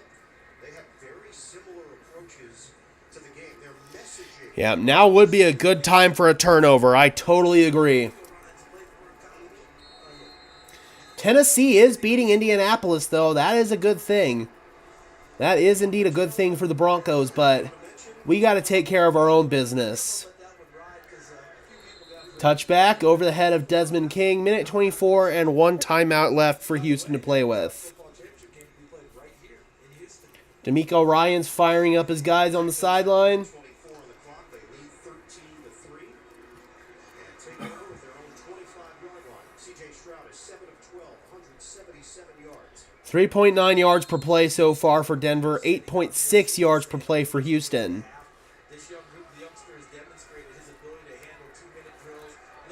First and 10 from the 25. They're going to run it. Singletary nearly breaks it and gets across the 35 near the 40 for a first down. And Houston's going to hurry them up here. They're trying to at least get 3 out of this. Oh, no, they are going to huddle. Yeah, that's an interesting decision right there from Houston, management-wise. Clock ticking inside a minute. Brevin Jordan shifts. And they go underneath here to Nico Collins. And Collins close to the 45-yard line down to the 44, second down. C.J. Stroud hurrying him up to the line. 38 seconds and counting. Stroud looking. Stroud pointing downfield. Floats it. Wide open. He overthrew him. Thank God. Thank God. Denver had some blown coverage right there. Could have been a walk-in touchdown, and C.J. Stroud overthrew him. Thank God. Yep, he was able to make a little creation play right there.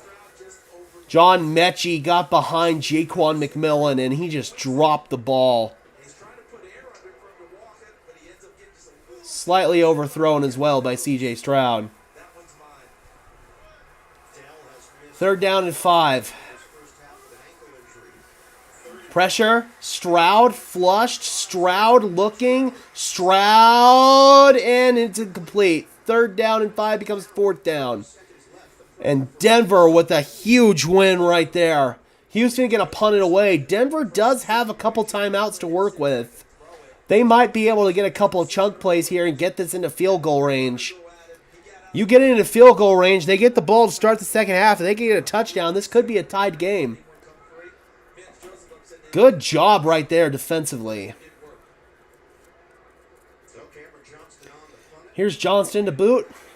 Trying to pin Denver back deep. Mims with a fair catch at his own 11. 14 seconds. Let's see what Sean decides to do here. Again, guys, please be sure to keep tuned in for second half action. You're a little too far away to try a Hail Mary at this point. You want to try to get a couple of chunk plays, maybe try to get in field goal range, but that's really tough considering you're backed up all the way at the 11. Let's see if Sean just wants to take a knee and get out of this first half here and try to regroup.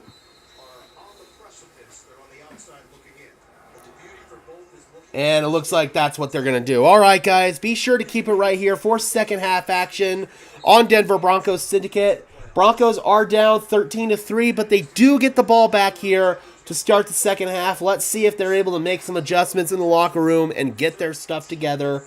Be sure to leave a like on this video, guys, on your way out for halftime intermission. We will be back.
All right, guys, we are back in for second half action from Houston.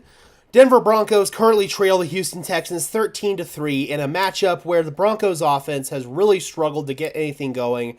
On that final drive of the first half, though, they were able to march downfield and get 3 points, but that drive also ended up stalling out. It's been pretty much domination from the Texans. Defensively, we've been able to have a few wins there. We held them to back-to-back punts to end the first half, which was definitely huge. Held them to a field goal after they got a touchdown from Dameon Pierce. So defensively, I felt like we've tightened up a little bit. It's just offensively, we've got to get something going here.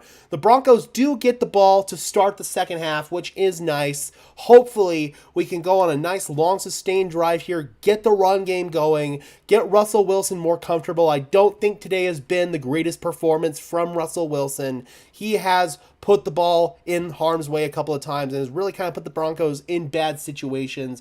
I don't think that this team is completely dead. They obviously are only down by 10 points, but we've got to really get this thing going here in the second half.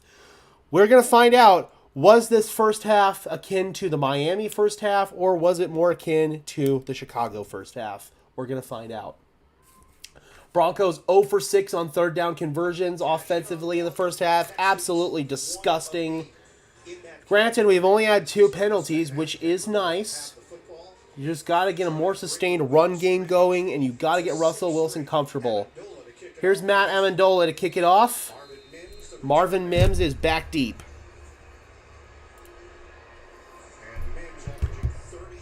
Mims a little shaken up at the end of the first half. Good to see him back out there. He lets it go over his head for a touchback. 1st and 10 for Denver from the 25. Here comes Russell Wilson. 5 for 10 for 44 yards in that first half. Really had some bad misses. Could have had a touchdown deep down there to Marvin Mims, but ultimately, it ended up getting interfered with. Russell also badly underthrew the ball. There was a no call on that play. Very frustrating. All right, here we go. 1st and 10. Mims shifts to the right side. They fake the toss. Wilson's in trouble, and he is sacked right away. Will Anderson. They faked the toss. Will Anderson said, "I'll take your fake." Loss of 4. And that is exactly how Denver did not want to start the half. But in this situation, number 51, Will Anderson, has been doing that from the first snap of this game. Affected a punt early, getting into the backfield. And this is what we talked about at the half. 2nd and 14. Jaleel McLaughlin takes the field now. And I bet he's getting the ball. You get yourself behind the chains already, man, and you're going to put yourself probably in a 3rd and long. They dump it on a screen. It's McLaughlin. Sure enough, gets to the 25, back to the original line of scrimmage. And that is going to bring up 3rd down and 10. Terrible. I guess Cardinals-Steelers is in a weather delay, so some of that audience is over here watching this game now.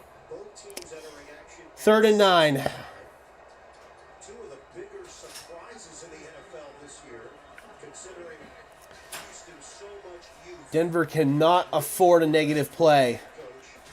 Broncos trying to turn around their brutal start. They were 1-5 open the season. Here's Wilson with pressure. Wilson flushed out, and Wilson is sacked. Caught from behind by Jonathan Grenard. Seemed like Russ had no idea he was there. 4th down, Denver punt. That probably is sayonara for the game. You had to get points on this drive. You had to get points. This offense is sputtering. Super frustrating, man. One of the worst outings of this offense for a long time. Riley Dixon punts it away. And some room to roam here for Desmond King. Gets inside the 40. And Houston will have good field position for their first drive of the half. And we go to commercial break. This has been a poor game plan, I feel like, man. The run game has been non-existent for the most part. We haven't been able to establish tempo. Russell Wilson's been put in bad situations, and he hasn't looked good. Need to establish the run game, Gabe says. We got away from the formula. We can't win with a Russ air attack. I totally agree. This game proves it, and unfortunately, I was starting to come around on the whole idea of maybe keeping Russell Wilson around in Denver, but this game is starting to kind of showcase why the Broncos may need to move on. This is exactly why, because if he's going to put your team in bad situations where you're one-dimensional and if you can't lean on the run game, your team's not going to be successful, then I'm sorry, you need to have a different quarterback in the building. It's really tough because Russell's put some good games together this year. It's just, this is going to rear its ugly head again. The Broncos do actually have a shot to still make the playoffs if they lose this game. This doesn't completely tank their playoff chances. They have a pretty realistic shot to make it.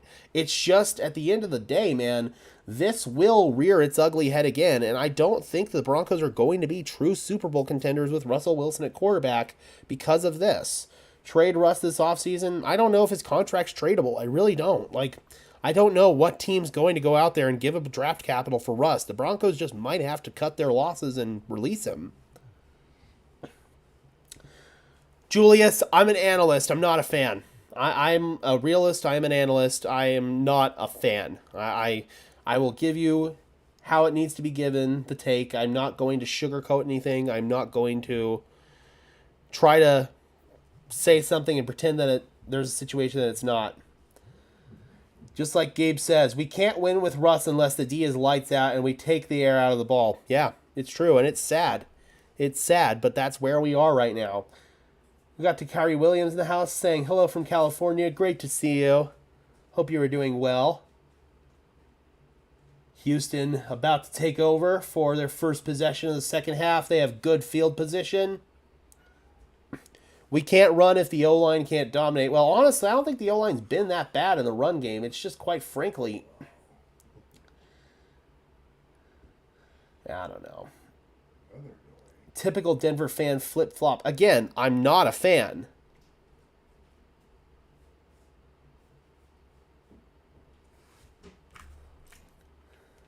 Been on quite a run of late.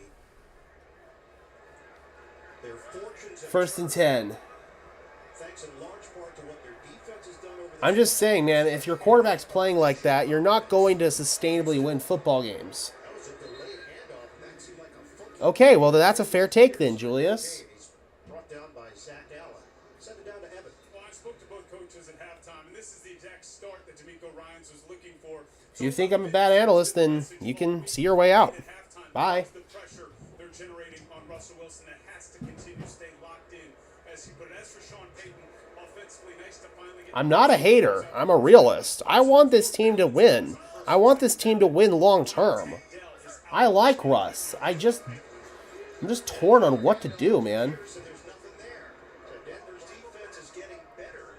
3rd down now. A couple of good, nice stops there for Denver defensively. DJ Jones on that one. It's 3rd down and 11. But not sustained by any stretch. No, not the consistency of D'Amico Ryans. Again, man, defense has really kept us in this game. They run it well. That allowed their motion play action game to create explosive. Yeah, just like Bobby says. I mean, I'd argue it's even more than 60%. I'd argue Sean can only run about 25-30% of his offense right now with Russ. Nickel package here for Denver, 3rd and 11. Here's Stroud looking, firing, and it's caught. 1st down and a lot more. That is Nico Collins.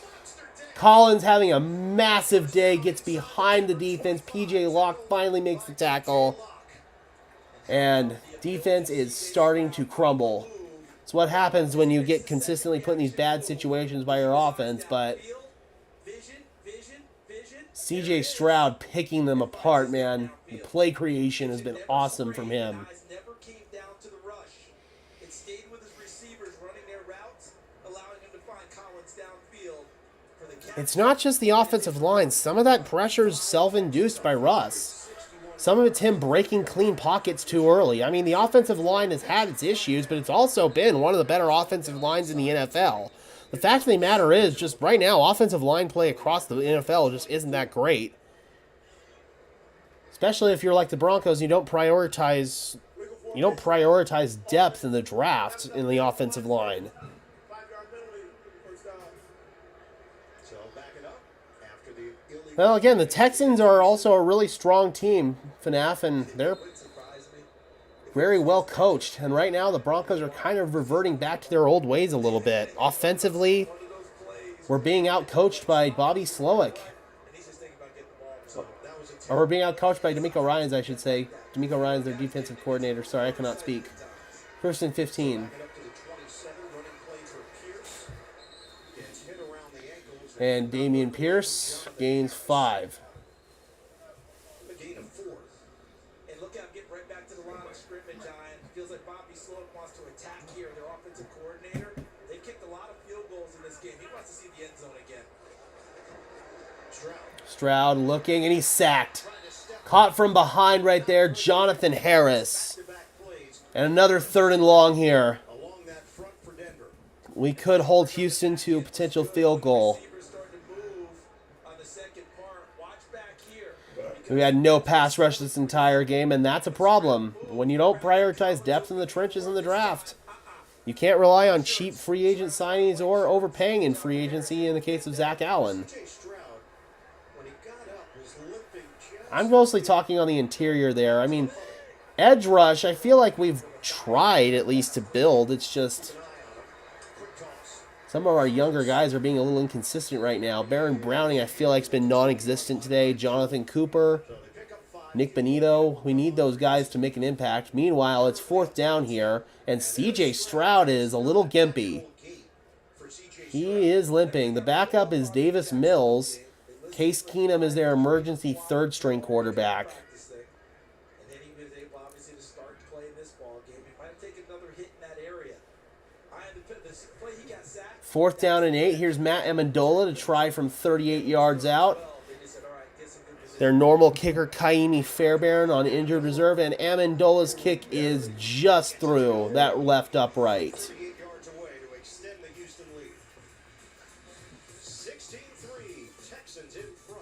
3rd quarter. This game just shows where the players' minds are at. If they really want playoffs, they would play like it. These guys are playing like they just want to go home, and that's a problem. That's a problem, man. You've got to have the mindset that you got to go out there and take it each and every single week from your opponent. I feel like defensively they're playing with that kind of mindset. They've had some blown coverages, but don't get me wrong. That's what's going to happen sometimes when you have a quarterback who can create plays like C.J. Stroud can. We win initially in coverage, but then we blow it on the second act, and that's the problem. There's also been some miscommunications as well. I think to the one in the first half between Pat Surtain and P.J. Locke, that one was a big problem. Nico Collins is cooking us out there. Man, please. Or we could try something like that. I hope the Broncos don't play like this next week against a division rival. Well, what gives me hope there, honestly, is that the Texans are just a team, or not the Texans, the Chargers are a team that completely crap the bed on any given basis. They always play down to their competition. I think that the Broncos can beat the Chargers even in this state. It's just right now, Houston is a much, much better team than I feel like they get credit for, man. This is a good football team, a really good football team. And Denver ran into them at the wrong time. Again, I'd argue Houston's playing a lot better football right now than Kansas City was when we played them, than Buffalo was when we played them. This is probably our toughest opponent so far that we've had. And bring everyone together. Go over any type of terrain with Ford Bronco Sport. How's the weather? All good. And the confidence of goat modes. And the versatile Ford Explorer with available seating for 7. And with power on demand in the all-electric Ford F-150 Lightning. Well, that's how Ford is making the holidays bright. See your Ford dealer today. During the Make the Holidays Yeah, Judy was wide open there. I'm curious to see the all-22 angle of that, if there was something from Russ that he saw that he didn't like, or if he just couldn't see it because of his height. He was wide open, but just off that one angle, we got to see more as to what happened on that play. But don't get me wrong, right now it looks like a bad miss by Russell Wilson. And it probably will remain a bad miss by Russell Wilson after the all-22. Very challenging for Denver. 16-3, Texans in front.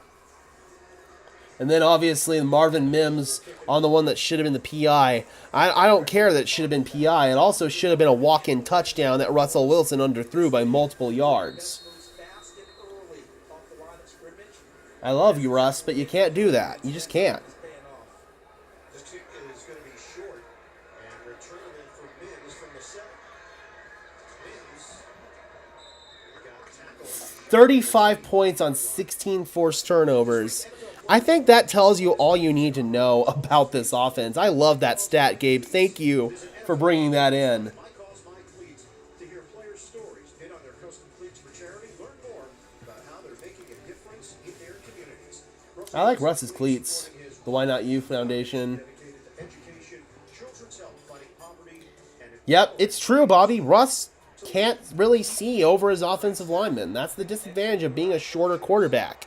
In previous years, he was able to really overcome it with his style of play, but now he just can't play like that anymore. Little toss to McLaughlin gets 2, maybe 3. Not much in front there. Kind of a weak push by that offensive line, like Ian Eagle said. Difference today, isn't it? Than what you and I watched when we watched the tape against Jacksonville in terms of Denver trying to find those openings. Second and 8. That Jacksonville found in bunches. They hold up the play. Wilson goes under center. They motion Adam Troutman to the right. motion man is Troutman. Right now they're trying to crack 100 yards. Russ making a check at the line. In the third quarter. Play action.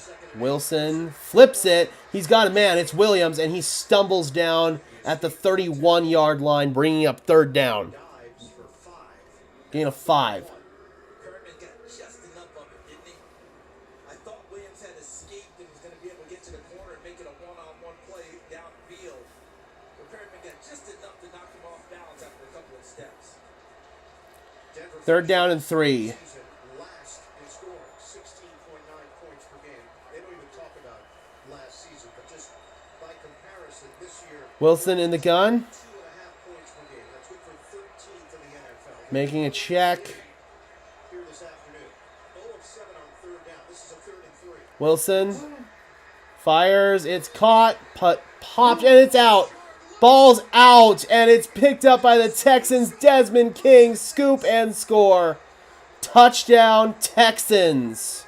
T-Ryan lost it. Samaje Perine lost the ball. The officials will Oh, see if there's a clean catch. Please tell me it's a... Oh, man.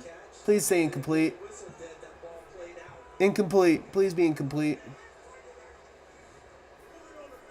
Watch King 25. Oh, forward progress stop. Denver gets bailed out. Oh, sheesh. Tough one. Because it looked like B-Ron was still fighting for the yardage. Oh, I don't know about that one. And as he's going back, he's still I think that's a turnover. play had not played out, in my opinion. But that ball could have gone ahead and gone. All things considered says the game was over when Sutton dropped that pass. Clearly we see where the passing game is at. Oh, they're going to punt it. Yep. They're going to let it go. They're going to let it go. I'm surprised Houston's letting that go. I'd challenge it, but they're not going to. Whistle blew the play dead. Fair catch. And once again, man, Denver catches a lucky break. And it looks like Justin Sternad got hurt on that one. It looked like a non-contact injury for him. I hope he's all right, man. That was a scary-looking injury there for Justin Sternad. Jeez. God, man. And now you've got to go out there and your defense has to hold up once again. In studies, the majority of people reached an A1C under 7 and maintained it. I'm under 7. Ozempic lowers the risk of major... Terrible ball placement on the throw to Perine. High and behind. Russ really struggles with short throws accuracy. Yeah. I've noticed it's especially on dump-off throws like that, too. Oh, God.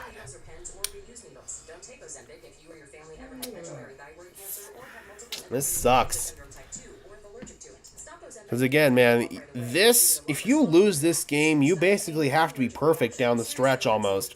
You can still give that Detroit game because they're in the NFC, but all of your other opponents are in the AFC and you have to beat them. You got to sweep the Chargers, got to beat the Patriots, got to beat the Raiders. I mean, at this point, you really kind of put your back against the wall now if you're the Broncos in terms of making the playoffs. And I believe you're going to need some help from teams such as Indianapolis. So this is a really, really devastating game, man. We're still not out of it yet. It's still only a 13-point game. But, man, something has to freaking give here, dude. Something has to give. Because otherwise, you have to be perfect. Basically, you can not really afford to stumble aside from that Detroit game. You have to be perfect going forward. And right now, the way they're playing, that's sure as hell not going to happen. I agree, Gabe. I wish Russ would prove me wrong, too. And for the last couple weeks, I thought he was doing a pretty decent job of it. I mean, especially the way he was operating at the line of scrimmage pre-snap. But when you run into an elite defensive mind such as D'Amico Ryans, he is going to take what you do well and completely remove it from the equation. That's what D'Amico Ryans is doing here. And for Denver, it's the run game. Yes, the Broncos aren't committing to it, but also you're playing a lot of single high man coverage. I'd personally still commit to the ground game despite all that, but Sean clearly has a different philosophy, which I disagree with, but I can also understand.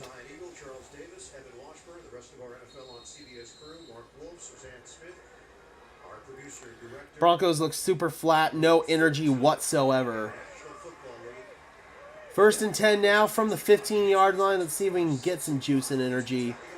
Quick strike, it's dropped. Thank God. Brevin Jordan was in stride on that one. Looked like he was about to get away from Alex Singleton, but he just could not hold on. He was probably thinking about what was going to happen after the catch. Oh no, just really just kind of got butterfingers on that one. Now would be a good time, man, for one of those turnovers. Clearly, this formula for the Broncos only seems to work if they consistently get these turnovers, and they haven't got them so far in this game.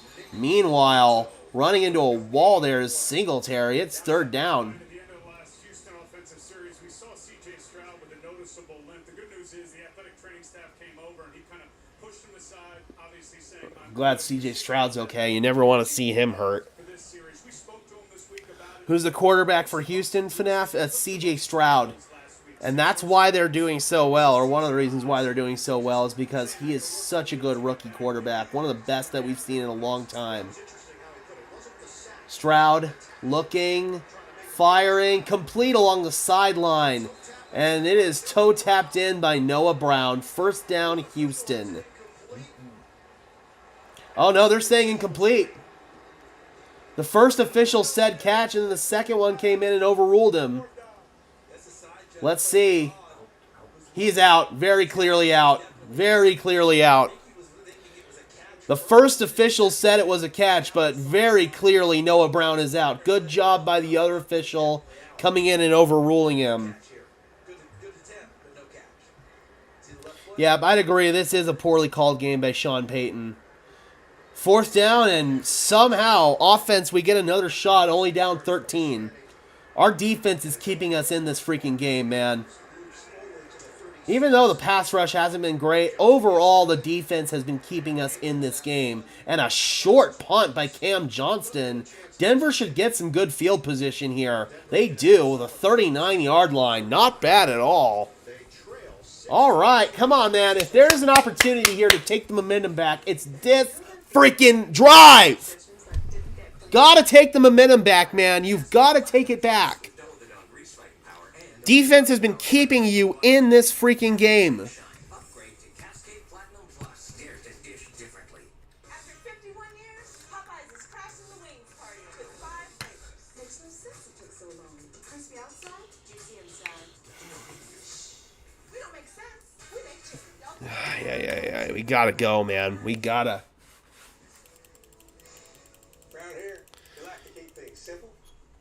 Again, man, your defense keeps gifting you these chances. Offense has to reward them. They had the ball to start the second half. Couldn't do jack diddly with it.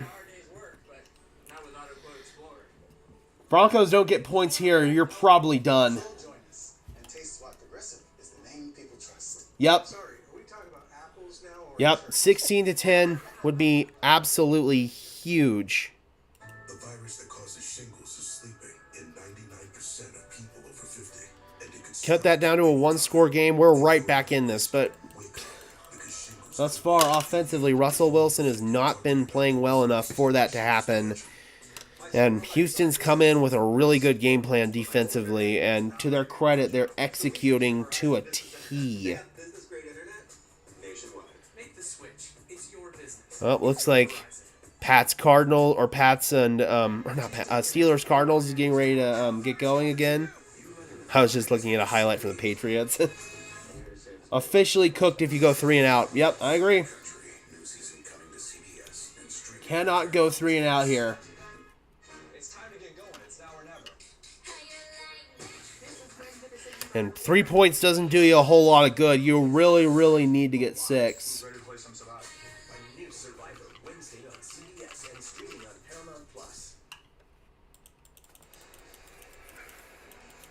Time to take a look at Next Gen Stats, powered by AWS. It's been something we've talked about throughout this game of pressure. Will Anderson has created havoc, and now he gets some help from Sheldon Rankins working inside. Yep, Riley Dixon has already punted 6 times today. Takes a bounce on the second hit with Quinn Miners and still affects the play. 7 pressures today. Will Henderson, 5 tackles, 2 sacks, 7 pressures, 4 QB hits. Have a day, Will Anderson. It made him better. Here, you go attack, and the motto is, you think, you stink. He had 34 First and 10. in a read defense. Imagine they just turned him loose. And Nick Saban's like, it worked pretty well. Just stay out of this. First down here at the 42-yard line, best starting field position of the day. Play clock ticking inside 5. They got to go. Where the punt sailed out of bounds, a jump. Just got it away. Oh, no, they're going to flag it. Delay a game. And now a second flag comes through. Penalty numbers 2. Or were they offsides? 5 against Houston. Let's see. They were. Good call, Allen. 5-yard penalty. First down. It is 6. And once again, Denver gets bailed out. Looked like that was going to be a delay of game. It's Kurt Hinish, I believe. Oh, yep, he jumped. He jumped and he brought a couple teammates along with him. Good call, Allen. Now, first and 5. God, man, Denver continues to catch lucky breaks. They just haven't capitalized on them. First and 5. Michael Burton in there, the fullback, with Javonte Williams on a first and 5 for Denver. They're going to run. Williams. And he's about a yard shy. Second and 1. But give him 4. Favorable down and distance here for Denver to take a shot if they want to. Second down and 1. Christian Harris with a tackle. He's really elevated his game over the last couple of weeks. 12 tackles last week against Jacksonville. He's one of those types of players you want to have on your team. Yep, Texans D is a bad matchup. I totally agree, Gabe. The right way, and he has some speed Second and 1. doing so. Denver now in Houston territory. And up the gut. Michael Burton will move the chains. Fullback gets a rare carry. And a first down for Denver. 4 on the play. Another one of those trusted players that Sean Payton picked up, had him in New Orleans. Another guy you can put in the locker room, and when guys ask questions about what is our new head coach doing, Oh, Sean cut the sleeves, guys. That might be good news for us. Last time Sean cut the sleeves, we all remember what happened in Chicago. Banjo, who's an assistant special teams coach. He did a Google search. All right. He got the job of Apparently a good throw's coming, according to Gabe. Let's see what we got. It's a play action, wind up. And... oh, let's go! Let's go! Thank you, Russ! And there's a flag. Oh, interference. We're good. We're good. It's on Houston. Let's go, baby. That is a good throw. That is the Russell Wilson we want to see. That is the Russell Wilson that could justify sticking around here in Denver. That is what we want. Working on Jalen Petrie, the safety, and oh my God. What a throw! What a throw! And I can see already on my scoreboard Denver scored. I don't know how yet, but they scored. All right, probably a rushing touchdown here. Let's see. My scoreboard says Denver's at 9. My game's a little behind my scoreboard. Oh, they're going to say touchdown. Okay. I thought they were going to say he was down to 1. I thought they were going to say touchdown on. I thought they were going to say he was down to 1 on that one. It looked like he was to me. Let's see. Yeah, he's down at the 1, I think. I think he might be. His knee was down, it looked like, but apparently he broke the plane. Okay. I thought he was down. I literally did. It wasn't until I looked at the TV scoreboard I realized they counted that as a touchdown. That's hilarious. Literally, I'm pretty sure he was down to 1 there, but I'll gladly take the score. Let's go. God, that was a beautiful throw by Russ, dude. Look at this. That was a beautiful throw. Good job by Cortland extending for it. Yep, I see now he was in.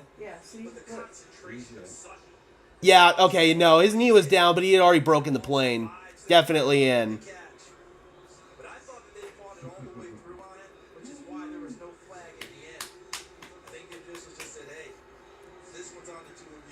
Yep.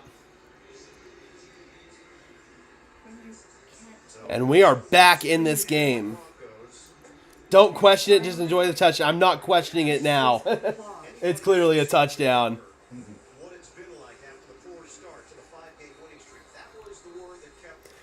I was kind of like Eli Manning. You know how Eli Manning during the Super Bowl, Broncos Super Bowl 50, he was in the press box right after. It was pretty clear we were going to win it, but there was still a chance Carolina could get back in. There was the shot of everybody in the Manning family celebrating except Eli, who was just like, I think he was still trying to assess the situation here, and that's kind of like what I was doing right there. Dude, when he's on target, Russell Wilson can still throw a pretty deep ball, man. Yep, I saw that. I saw that. There was a very clear angle of that, all things considered. At first I thought he was down, but no, it was pretty clear that he was down after he'd already crossed the plane. 1st and 10 now. Let's see if our defense can continue the momentum that they have. CJ Stroud looking, just goes over the middle here. And gain of about 4 yards to Eric Saubert.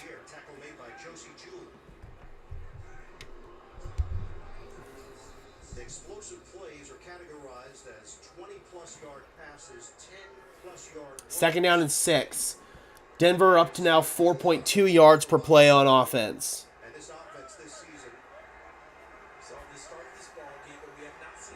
Houston is 7s.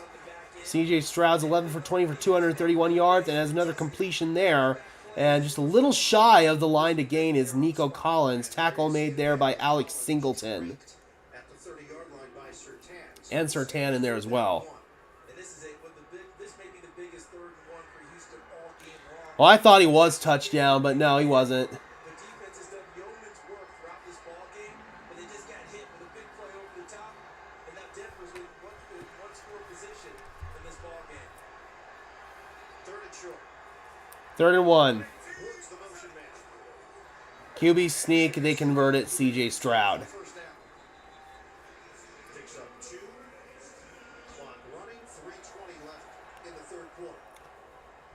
Clock continues to roll. Houston probably not in the most hurry to run a play. First down on this drive. Where does Bobby Sloak, his offensive coordinator, go from here? And does Vance Joseph try to increase pressure on the other side as the play caller for Denver on defense? Try to make sure CJ Stroud can't just sit in the pocket. 1st and 10. One of Houston's main weapons, Tank Dell, out with an ankle injury, suffered in the first half. First down for Houston. Fires over the middle. Tipped, almost intercepted.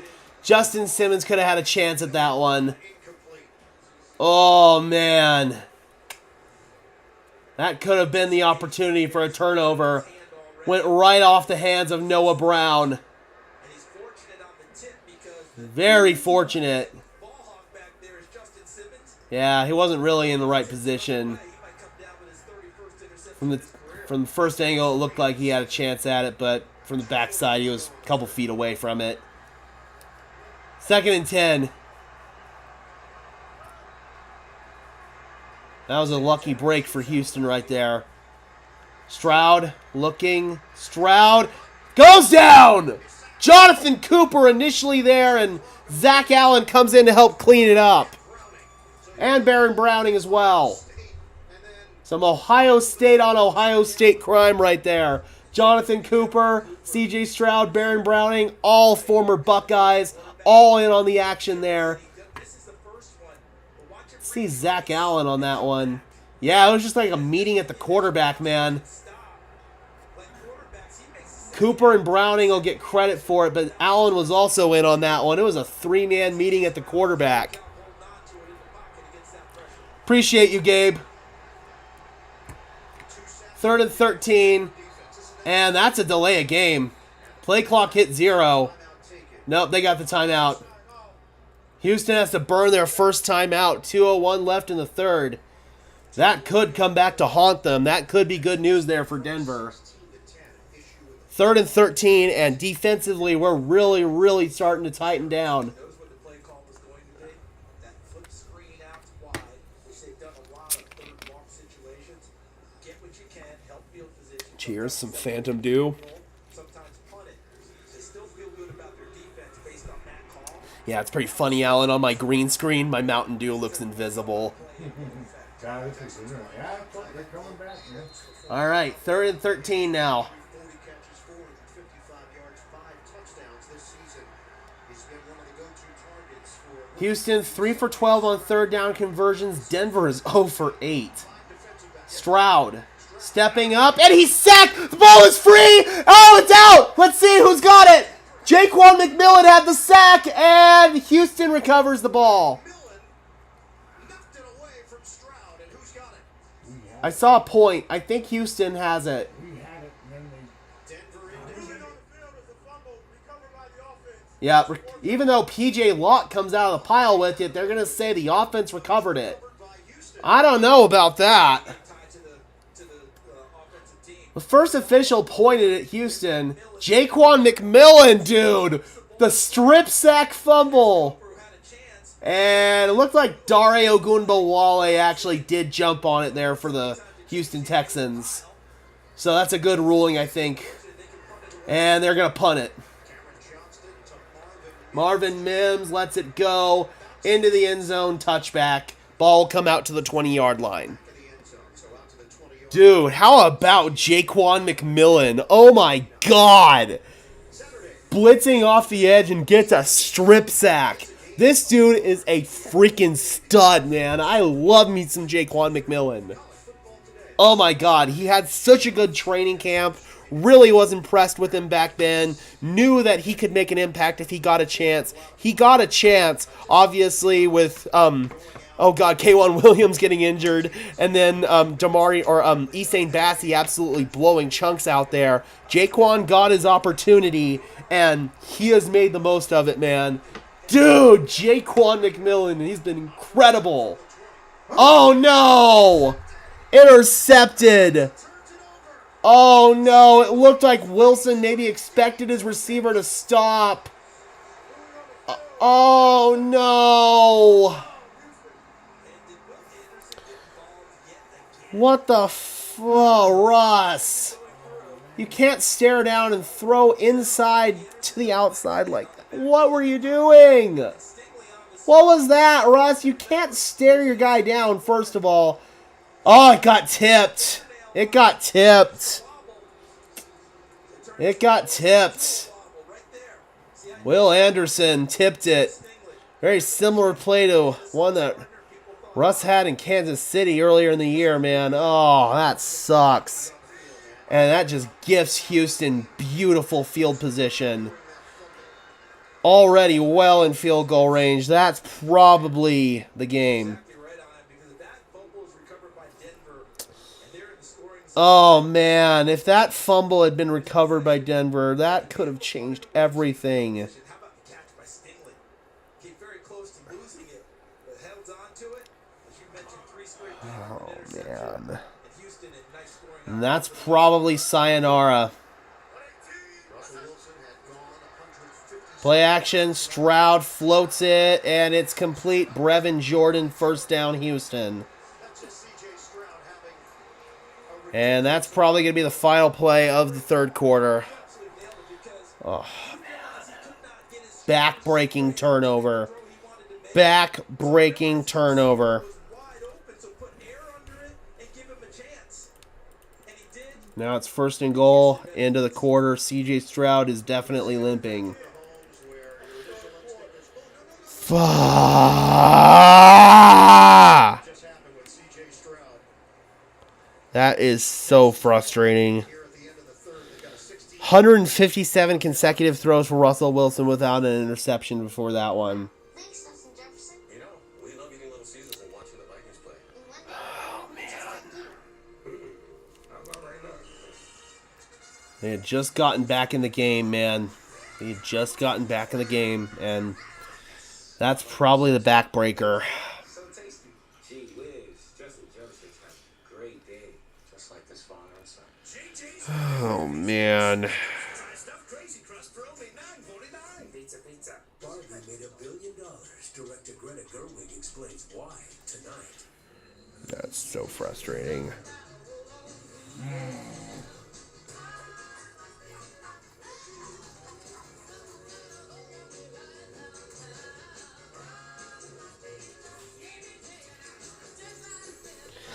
I mean, yeah, even if Houston kicks a field goal here, man, it's still a damn 2-score game.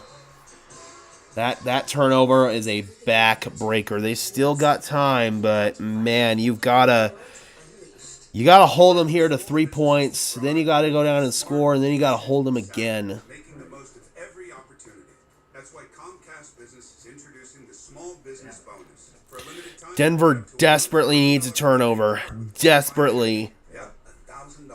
So switch to business internet from Ross.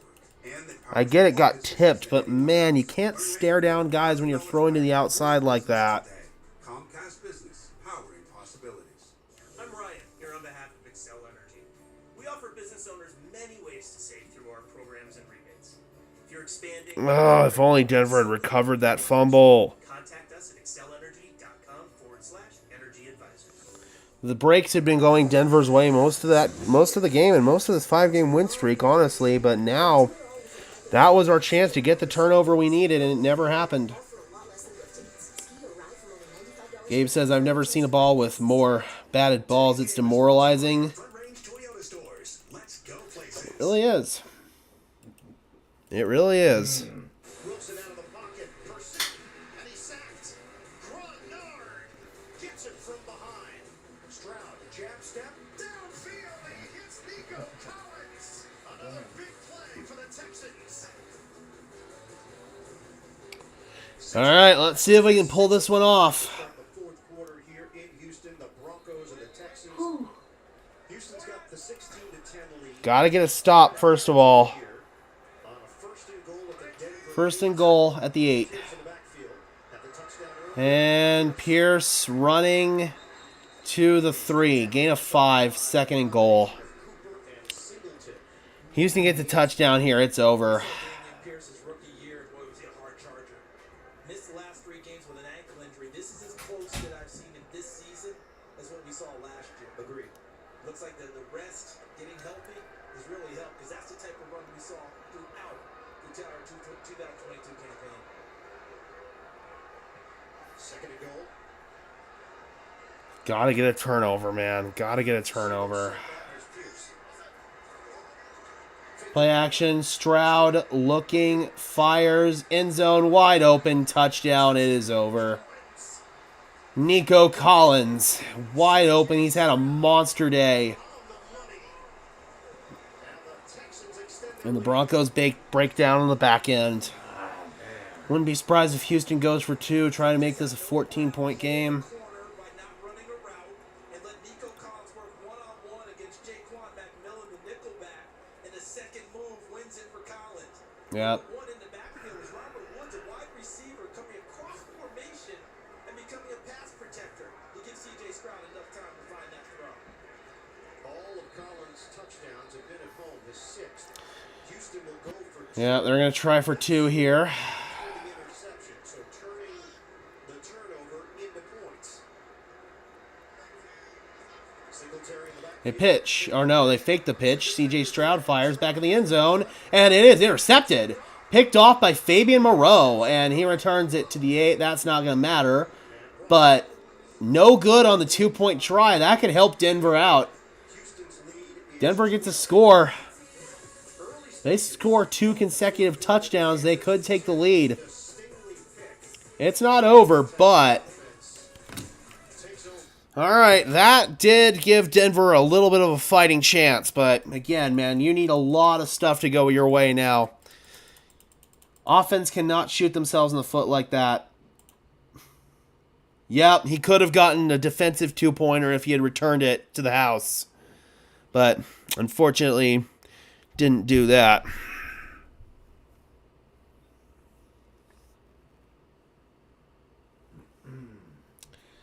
Yep, got to get 2 touchdowns, man, and can't let Houston score again.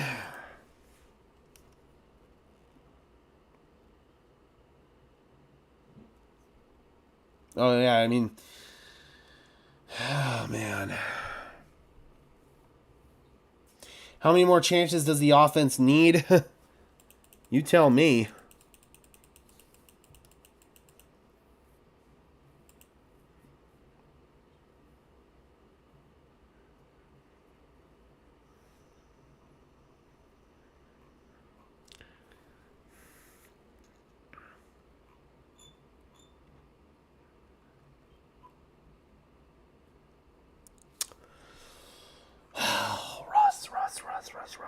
Russ.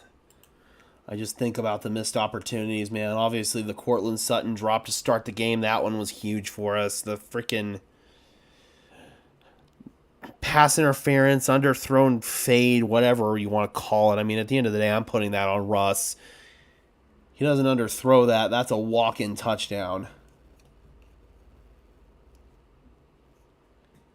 At least we're not the Chargers or the Raiders. Yeah, don't get me wrong, but it's just demoralizing to see the Broncos play like this. I'd be much more okay with a loss if they didn't just completely come out and crap the bed like they have been today.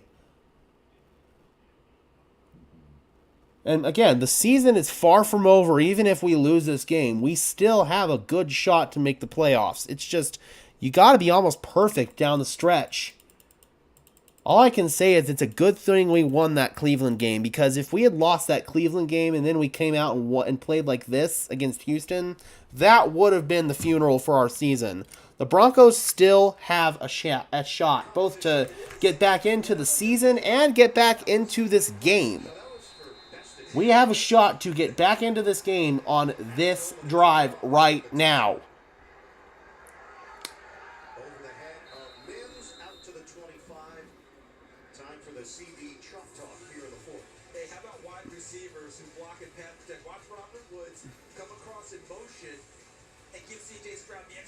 I did pick the Texans pregame. I just didn't think it was going to go down like this. Now watch him turn to the outside to leave Jaquan McMillan behind. And because of the block from Woods, Stroud has that time to find his target in the end zone. So Collins has 173 yards himself.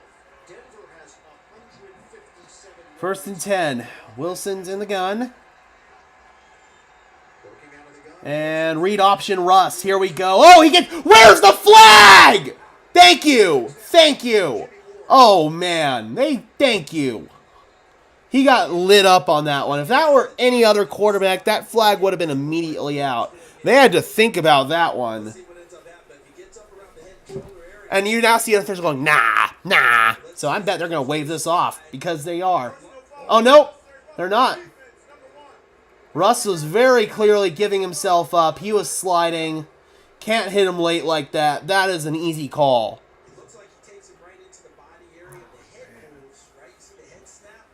Kareem would have gotten the firing squad for that hit. Yeah, you're not wrong. I mean, I feel like he led with his shoulder, but he led late after Russ had already given himself up. That's a penalty. They're going to call that every time. They were late, but they called it. All right. From the 47-yard line, they pitch it. Jaleel McLaughlin gets it into Houston territory, and Jaleel gets 9. You just saw the replay. Obviously, you've been around this game, officiated for a long time. Your reaction to the call? They're just difficult plays, and I empathize with the defense on these. We see Russell Wilson. I mean, I can empathize with the defense too, but still, man, they're going to call that 10 times out of 10. Begins to slide. He stays below the head neck area. Yes, it's a difficult hit. It's really hard to officiate when you see a quarterback's head snap like that as he slides. And On the side. stoppage. But at some point, in my opinion, I think you've got to let football be football. And if you're going to slide late as a quarterback, you're going to get. Looks like they're taking Jimmy Ward off the field here for the Texans. So, I guess the spotter saw something they wanted to take a look at injury-wise with Ward, so he'll be escorted off. And Jay, we appreciate it. Athletic training staff now doing what they need to do. They recognize that something was off with Jimmy Ward. Good on the athletic training staff, and good on the upstairs spotter for seeing that. 2nd and 2 now. Houston Carson steps in to replace him. Another veteran. It was Ward who delivered the hit on Russell. Handoff. 2nd and 2. And it is Williams grinding upfield. He's got a first down. Down by 12. A lot of time left. 13 minutes on the Yep. I don't hate going to the run game here. I really don't at all. And again, it's such an experienced play. Especially with it being a 2-score game. I really do not hate this. Understand the game and the ebbs and the flows and knows that he's got time. It doesn't all have to be gotten back in one chunk. Notice they're not just throwing it around like crazy. They're running the offense is working best for them. Wilson under center. Themselves in a position to steal the Jerry Jeudy is in the slot to the left. Williams. Play action. Wilson, he's going deep. And he's got him! Hole shot, guess who? Jerry Jeudy grinding to the 1. What a throw by Russell Wilson. Couple of big-time throws there by Russ. Slot fade. Sutton takes him away. Jeudy on a little double move. What a throw by Russell Wilson. First and goal. QB sneak. Number 3 is in. Let's go, Russ. Touchdown. Broncos are alive and well. Let's go, baby. Hell yeah. And what started everything, their ability to run the football. Russell Wilson's run. All right, we are alive and well. That was a great throw by Russ to Jerry Jeudy, and then he converts it on the QB sneak. Hit the big shot downfield. Broncos are starting to show fight, man. We are alive and well. With the sneak. Here's Will Lutz, AFC Special Teams Player of the Month for November. And that kick is good. It's 22-17. Texans All right, 22-17. in the fourth. Expected It is a 5-point game. Offensively, man, we're finally starting to get our stuff together. A couple of big-time throws right there from Russell Wilson. Got to keep fighting, man. Got to keep fighting. It's on the defense now. We've put a lot on that defense's plate pretty much the whole game. We got to have another stop here, man. Got to get another stop. Dude, that was a big-time throw right there from Russell Wilson. I cannot get over that. That is the Russ that we need to see on a consistent basis. That is the Russ we need to see.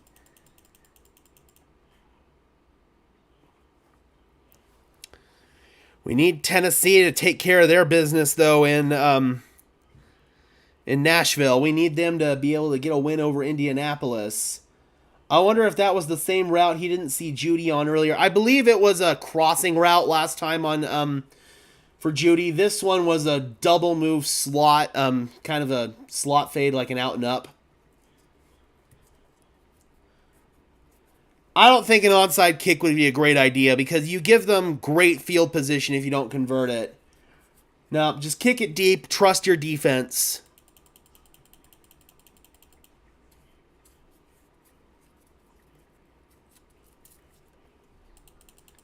Yeah, because onside kick, that's just way too risky.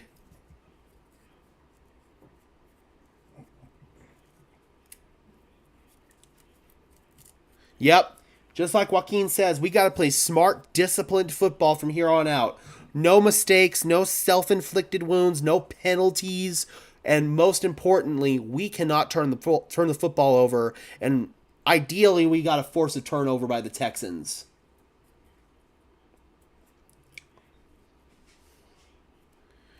See if Vance Joseph starts to dial up some pressure here. Try to make C.J. Stroud uncomfortable. Again, though, the risk with bringing blitzes is you're leaving less guys downfield in coverage, and C.J. Stroud has shown a pretty high-level ability to beat the blitz this year.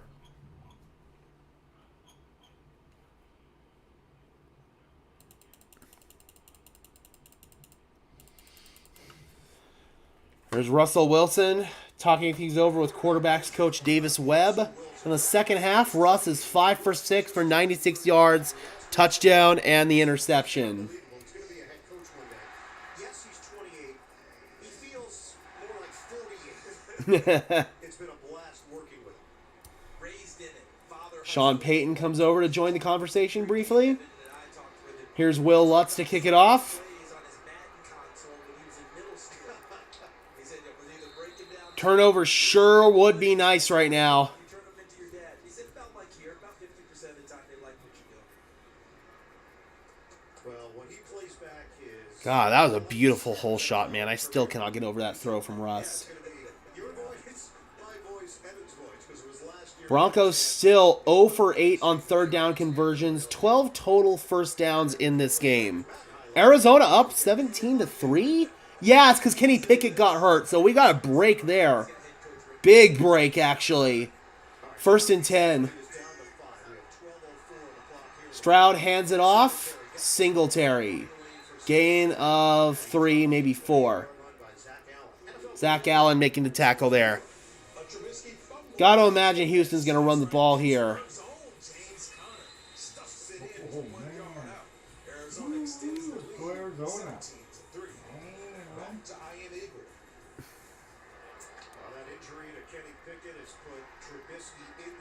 Oh boy, Steelers getting mitched right now. 2nd down and 7. Stroud is under center. Oh man, Alex Singleton comes right in like a heat-seeking missile. Big sack right there. 3rd down. Massive, massive sack. Singleton was coming like a heat-seeking missile. Singletary stood no chance on that one. The precision of your favorite watch.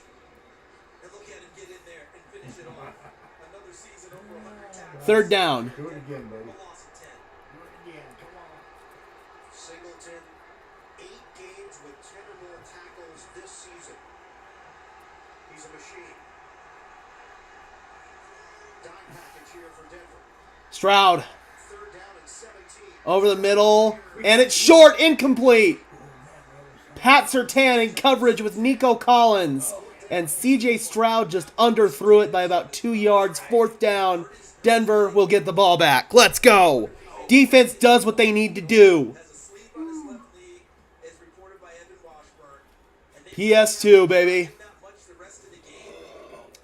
Yeah, again, that is not a great throw right there by C.J. Stroud. He underthrew that. Collins helped knock the ball away.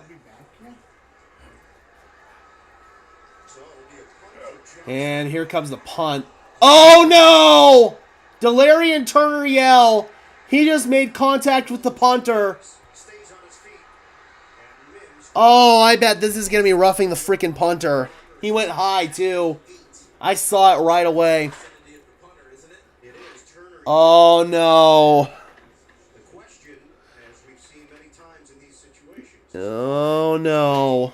I think that's a 15. He went high. I think that's a 15. just to get everybody up to date. I bet money that's a 15. And again, field position could change because of a 15-yard penalty if indeed that's the call. Could be a personal foul. And that's Oh, just running into. Okay. Thank you, Gabe. Oh, thank God. It's just running into. Sean Smith's talking it over. We're okay.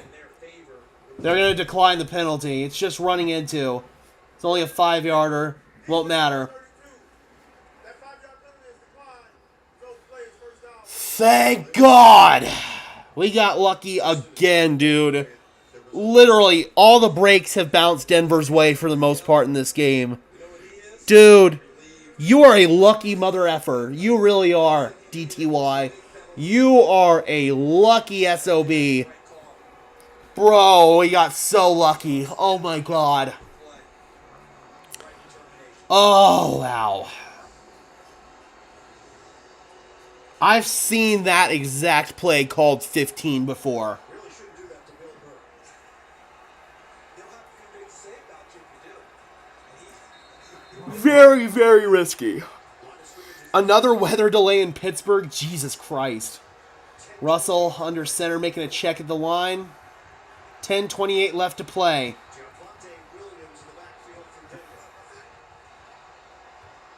They're going to run it. Williams grinding forward and about a 3-yard gain there.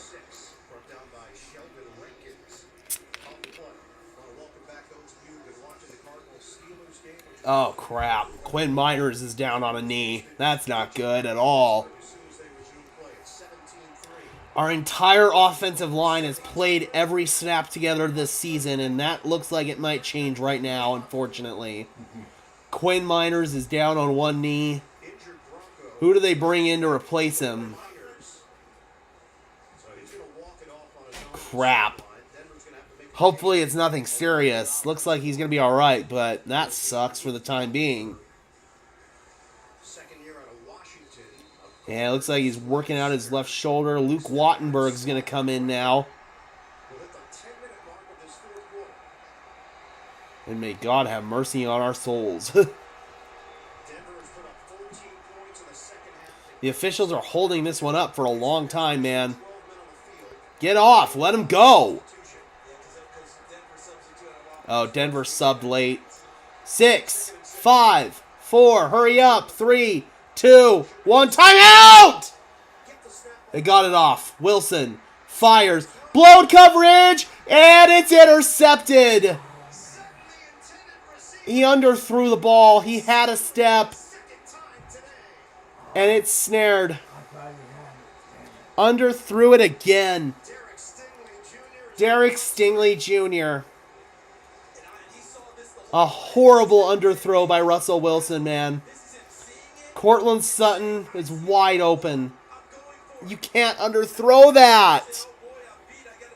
Russ! Damn it!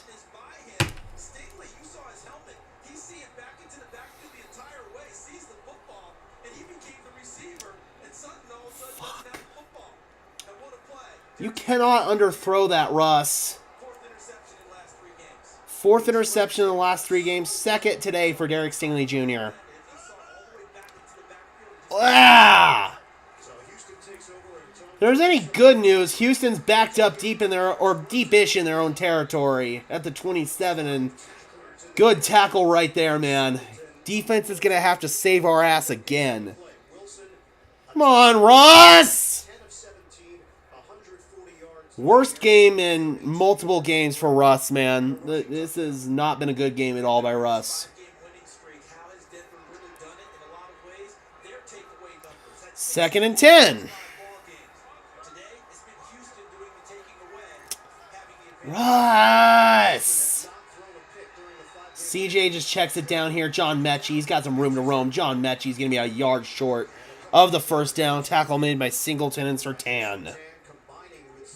3rd and 1. There's still a lot of time left, but you're not going to be able to win if you don't take advantage of those opportunities, man. Way too many self-inflicted wounds, and quite frankly, not a good enough day at all from Russell Wilson. Love you, Russ, but can't play like this. You just can't do it. You're making things really difficult here. You really are. All right, freaking 3rd and 1. You know they're probably, and they're just gonna have to call timeout. They weren't gonna be able to get a playoff in time. And that's the second timeout for Houston. That could be big. But first of all, we got to get the ball back, and we cannot turn it over again. Russ!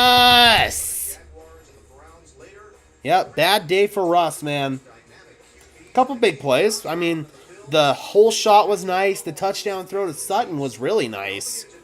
But Russ has been a roller coaster today. Just like Gabe said, it's the Russ experience. Oh, yeah. If the Broncos lose today, I'm definitely putting that loss on Russell Wilson. About that during the week, and Mahomes, well aware of the history, talked about how excited he was. He was there, didn't play in a preseason game, so first time he's going to get the real feel of Lambeau.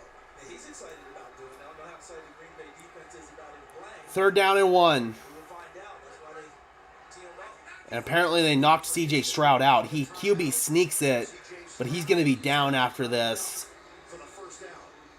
Needed a yard. Oh, he's out. He is out. Oh, no. He's done for the day. Oh, no. C.J. Stroud is done for the day. That's got to be a concussion. He is wobbly as all hell. He's trying to shake it off, but no. You got to get him out of the game, dude. Davis Mills time. He's wobbly. You can see it. He's trying to sell it like he's not, but sorry, dude. You got to go at least get looked at. Anytime you see that wobble like that, oh, I hope he's okay. Holy shit. Please be all right, man. I do not want to see that. Oh, no. If the NFL really gives a crap about their players, he's done for the day. Handed to Pierce. He gets inside the 40 to about the 41. So Davis Mills now in at quarterback for the Houston Texans.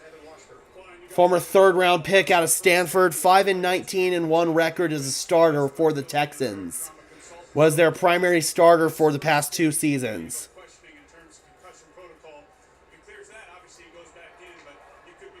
2nd down and 7. And Davis Mills was the starter last season. 17 touchdowns, 15 interceptions, 3,118 yards. Mills fires outside. Nico Collins makes Pat Surtain miss, and Nico Collins has another 1st down. Just a massive day from Nico Collins. And I guess Stroud's going back in now, so he only misses 1 play. And a good throw right there from Davis Mills, right on Nico Collins, makes Pat Surtain miss. A rare bad play right there from Pat Surtain. 1st and 10. Nico Collins, 9 catches, 191 yards, and a touchdown. Oh, let's go! Pierce gets blown up. P.J. Locke. Makes the play in the backfield for the loss. Remember Kareem Jackson suspended by the league? He's had some trouble with the helmet. I agree. 1 play is a pretty quick evaluation, especially after that. I don't know. Little fishy. Little fishy. I think it was completely intended. And just because you say no pun intended doesn't mean that you're devoid. Is that like saying no offense? 2nd and 14. No offense. Play action. Boom! P.J. Locke again. Back-to-back plays. He's a stud. He's a stud, man. And that again makes you question why C.J. Stroud's back in that game. But, man, both in terms of field position and just in general, that's a big sack. Big sack.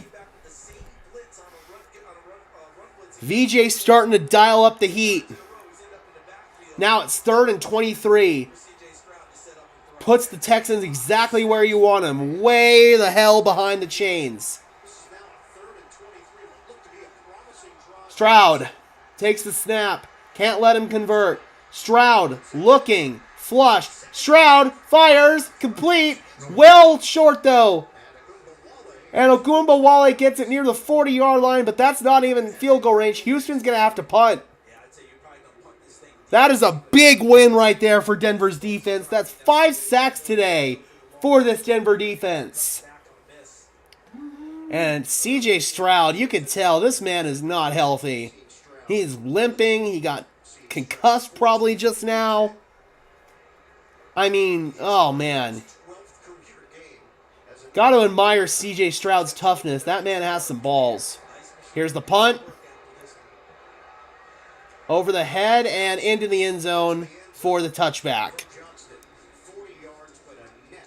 Touchdown Titans, let's go. Big drive coming up for Russ and the Broncos, man. Big drive coming up. Yep, you're in your 4-minute offense from this point on forward, man. We can run the ball. We've got plenty of time. In a perfect world, Houston doesn't get this ball back.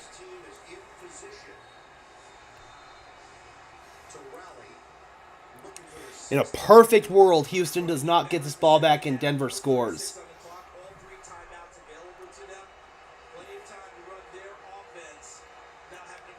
5-point game.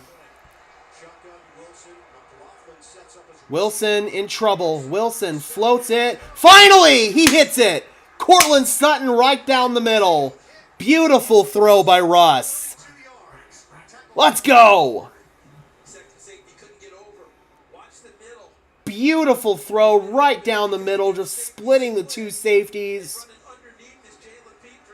Love it. Don't worry, they are. Love it, man. Love it, love it, love it. That is what we like to see. That's a big boy throw from Russ right there. 1st and 10. Clock's ticking. They swing it to Mims. Do not go out of bounds. Stay in bounds. He went out of bounds. That is not what you want to do, man. That is not all what you want to do. You got to stay in bounds, Marvin. Let's go. Touchdown. Tie at 25 there in Nashville. Gotta have Tennessee pull away with this one. That'll really help us out. 2nd down and 5. Gotta run it. That's what they do. Not much, though. I would have run the read option with Russ right there, honestly. That's going to bring up a 3rd down. Clock continues to tick. 3rd and 4. Obviously, it's 4-down territory here. So now it's 3rd and 4 for Denver. They are 0 of 8 on 3rd down conversions here this afternoon. 3rd and 4. They better get him on the first move because the second reaction may find someone open. Chargers won 6-0. That's pathetic. Russ in trouble. Bounces. Russ floats it. Oh, come on. Thank you. Thank you. Pirine, but pass interference. Yeah, that was pretty obvious on that one.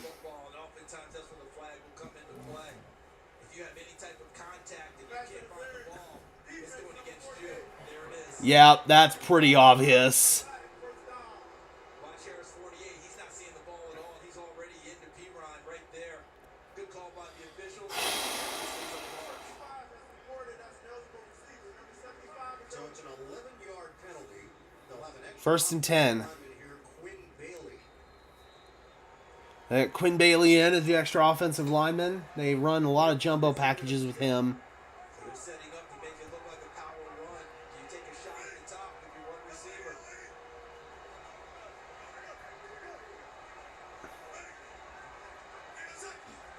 On 1st down. Handoff. Handoff for Williams. Williams, not much. Spinning gets pushed backwards. Forward progress will get him Let's see when... across the 30-yard line. Hit by Jake Hansen. Coming up, State Farm postgame show. JB. Oh, boy. JJ Watt, Coach Cowher, NFL scores, highlights, all coming up on the State Farm postgame show. Come on. 2nd down and 8. You're going to probably have one more play before the 2-minute warning. Second half, this Denver defense has kept them in it so well. Clock's been moving well. Offense, and now their offense themselves is off the mark. Second down. Wilson finds his safety valve. It's McLaughlin. Gets back to the line of scrimmage, maybe a yard. Third down, and he got out of bounds. That's going to stop the clock at 2:11. So they have to run a play before the 2-minute warning. Good play right there by Jalen Petrie, bringing up a 3rd down and 8 situation. Obviously, it's 4-down territory here.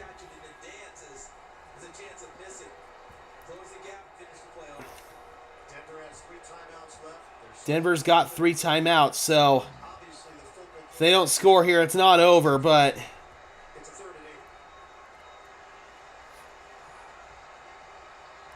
Third and 8.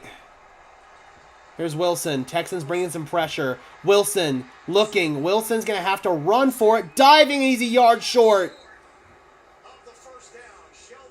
Sheldon Rankins makes the tackle. It's the 2-minute warning here. And obviously, Denver's going to have to go for it.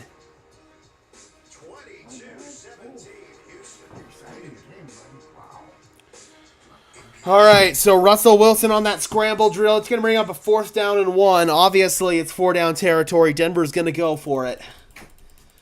Oh, boy. My heart is beating out of my chest right now. Bummer.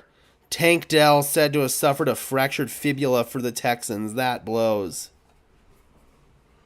Oh, boy. It is getting down to the nitty-gritty indeed. Russ got more on the run than I thought he could. Yeah, that was a really good job by Russ on that run. Oh, Trevor Siemian now in the game for the New York Jets. Tim Boyle has been benched. Oh, boy. Again, man, Denver's got all their timeouts, so if they don't get a first down, it's not game over, but obviously you'll have to go downfield and score without timeouts at that point.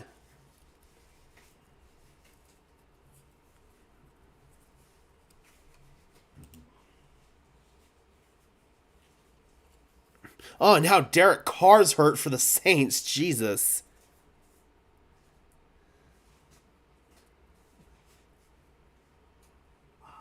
Oh, yeah, I agree. If we lose this game, it's a classic example of the Denver Broncos beating the Denver Broncos.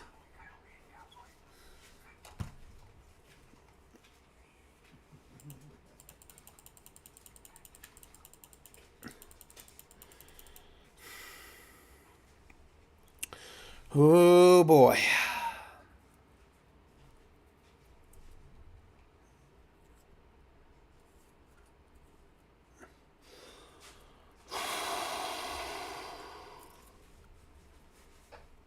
All right, we're back. 4th and 1. CBS is sponsored by Nissan. Here we go, guys. Trophy. And by Sonic. Sonic.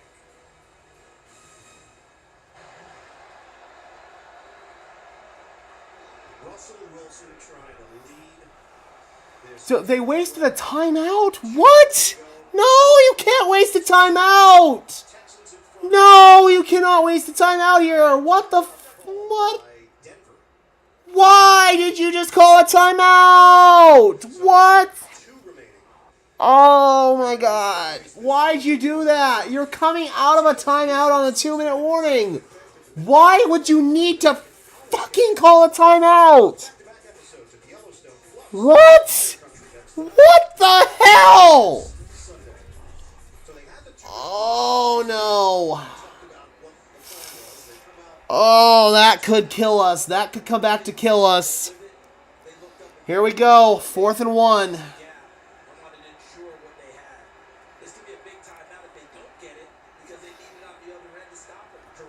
Fourth and 1. No spoilers in the chat, please. Please don't comment until I've already called it. 4th and 1.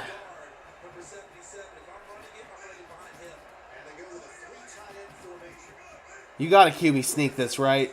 Oh, no, they're going to run it, and chat says they got it. They did. Yep.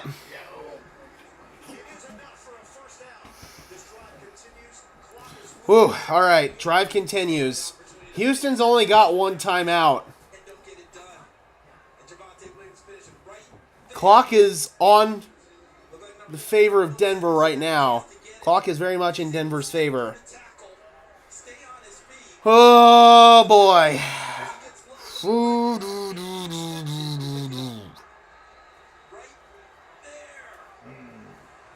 First down and 10.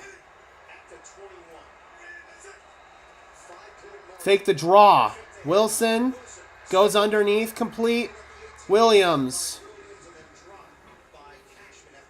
Clock continues to tick inside. Probably going to go inside a minute, but you do have 2 timeouts.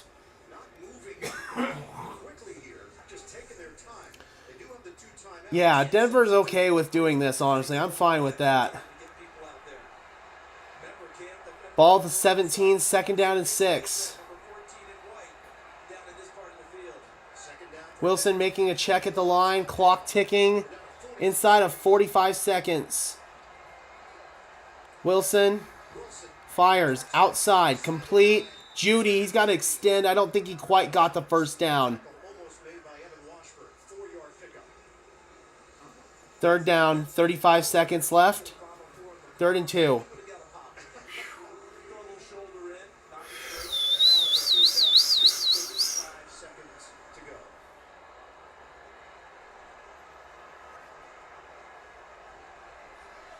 Third down and 2.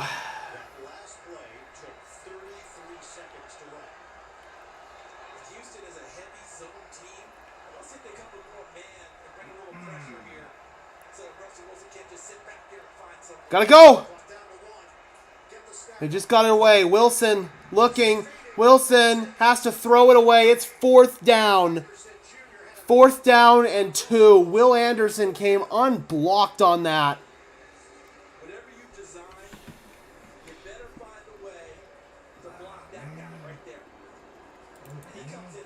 And I'm going to remove the score here. Please do not spoil it for me, guys. Denver calls timeout. This is the ball game, guys. It's 4th and 2. There's only 30 seconds left. Coming up, State Farm postgame show. JB and the latest NFL scores and highlights, all coming up on the State Farm postgame show. Come on, boys. Come on, man. Longest single season win streaks for Denver since 2013. They've gone on some nice runs. You know what happened back in 2015? All right, here we go, guys. 13 had a 6-game streak, lost in the Super Bowl. 4th down and 2. Here in 2020, I cannot look. winning streak alive. 4th and 2. Bernard 52, Anderson 51 off the edges and provided the most pressure. And they're going empty. It's 4th down and 2. They're going empty. Gotta go, and Houston will call timeout. That is their final timeout. Boy, this is rough, Cowboy. And now they get to chat about it.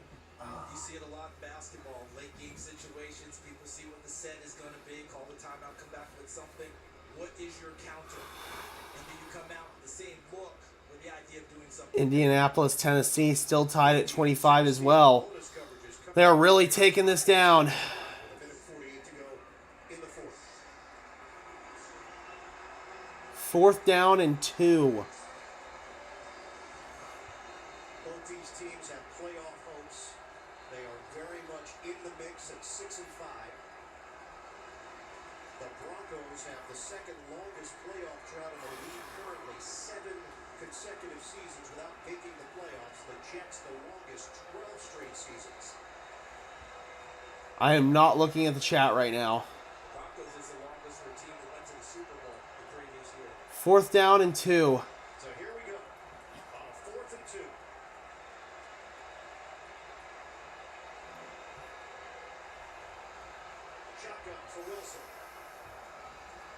Russ in trouble. Russ scrambles. First down. First down. Timeout. Timeout. Timeout. Timeout. Timeout. Timeout. Timeout. Timeout. Timeout. All right. First and goal. There are 20 seconds left. That was our last timeout. It's first down and goal.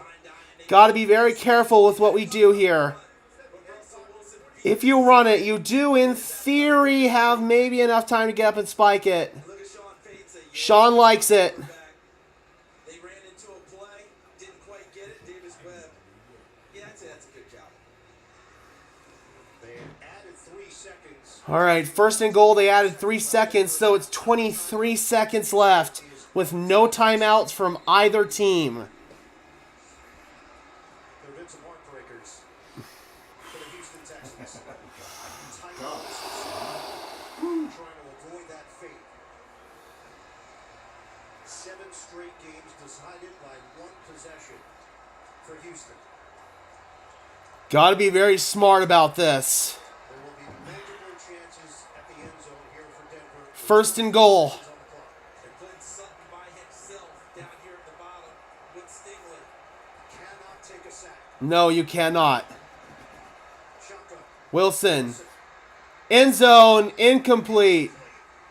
Players bunched up in the middle of the end zone. Second and goal. Free and Troutman in the vicinity for Denver. Second and goal. Should be a lot of traffic on any ball thrown because if you're the Texans, the back of the end zone is so you may throw it over your head, not in front of you. Oh. Just in front of you. That's an offense against the defense. Second and goal. Way to make a play there. Let's see again. Sutton, it's got to be the guy. I'd like to get him isolated and give him opportunity to go get it. 20 seconds left. 20 seconds. P-Ryan in the backfield. P. Ryan in the backfield now. Play clock. They just get it away. Wilson, end zone, overthrown. Looking for Sutton, incomplete, third and goal. Third and goal with 16 seconds on the clock. That is the right 16 seconds. Put them behind you. They're going to run out of real estate. Watch 7-14 work inside. Got 2 more throws in the end zone. He just shouted when him said, hey, if you can feather that one in, more power to you, but I don't think you can come down with it inbounds. So Russell Wilson Ooh, Russ took a hit off that one. Third and goal. Third and goal.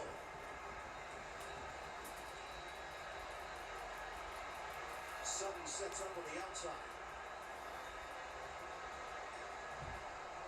Wilson in trouble. Wilson fires, end zone, intercepted. Intercepted by Jimmy Ward, and that will end it. Houston wins it. Oh, man. Jimmy Ward with the interception. And it's over. Russell Wilson with 3 interceptions today. 3 interceptions for Russell Wilson today, man. Russell Wilson is the reason why we lost this game. Oh, man. Russell Wilson is the reason why we lost this game. The dropped post by Cortland Sutton certainly didn't help. The stupid penalty by Alex Singleton certainly didn't help. But at the end of the day, Russell Wilson is the reason why we lost this game, man. The Texans He converts that touchdown that should have been a PI. We win. Nico Ryan Russell Wilson lost us this game, and it sucks. moving to 7-5. It sucks so bad. Wilson and the Broncos move forward. CJ Stroud drops to a knee, and that's it. Denver Broncos fall to 6-6. Again, guys, their playoff odds are not completely dead, but this hurts bad. This hurts bad. The Houston Texans are now 2 games above 500 at 7-5. Broncos fall to 6-6. We are currently sitting at the number 9 seed still. Indianapolis and Tennessee are still caught in a fight. Hopefully Tennessee can come out with that one, but this one was devastating, Broncos country. This one was devastating. Russell Wilson completely blew this game for us. He did not play well at all. We needed him to play well today, and he didn't play well. I think we found out at the end of the day where we need to be. All right, guys. Here we go. Let's go ahead and actually, we'll stay on for this because it's the last part of the Houston or the Indianapolis, Tennessee game. We really need Tennessee to get a win here. They're driving. It's 2nd down and 17. Will Levis setting up a screen. Tyjae Spears, it's high throw, and it's tackled and blown up in the backfield. E.J. Speed on the tackle there for the Indianapolis Colts. Oh, man. Bad game by Russell Wilson. Absolutely bad game. We're just going to finish out this little Indianapolis game here, or at least the... Oh, man. Who wants to watch Russ destroy our hopes in a playoff game? I mean, as if we were going to actually win a playoff game. I would have just been happy to make the playoffs, honestly. All right, guys, you know what? We're going to go ahead and dip out. I'll go ahead and start the post-game stream here in a few minutes. Thank you so much for tuning in. A devastating, devastating loss for the Denver Broncos. I really appreciate you guys, as always. Be sure to leave a like on this stream on the way out, as well as subscribe to the channel if you have yet to do so. Free and easy way to tell YouTube to support us, helps us push us out to other members of Broncos country just like you and me. I am absolutely just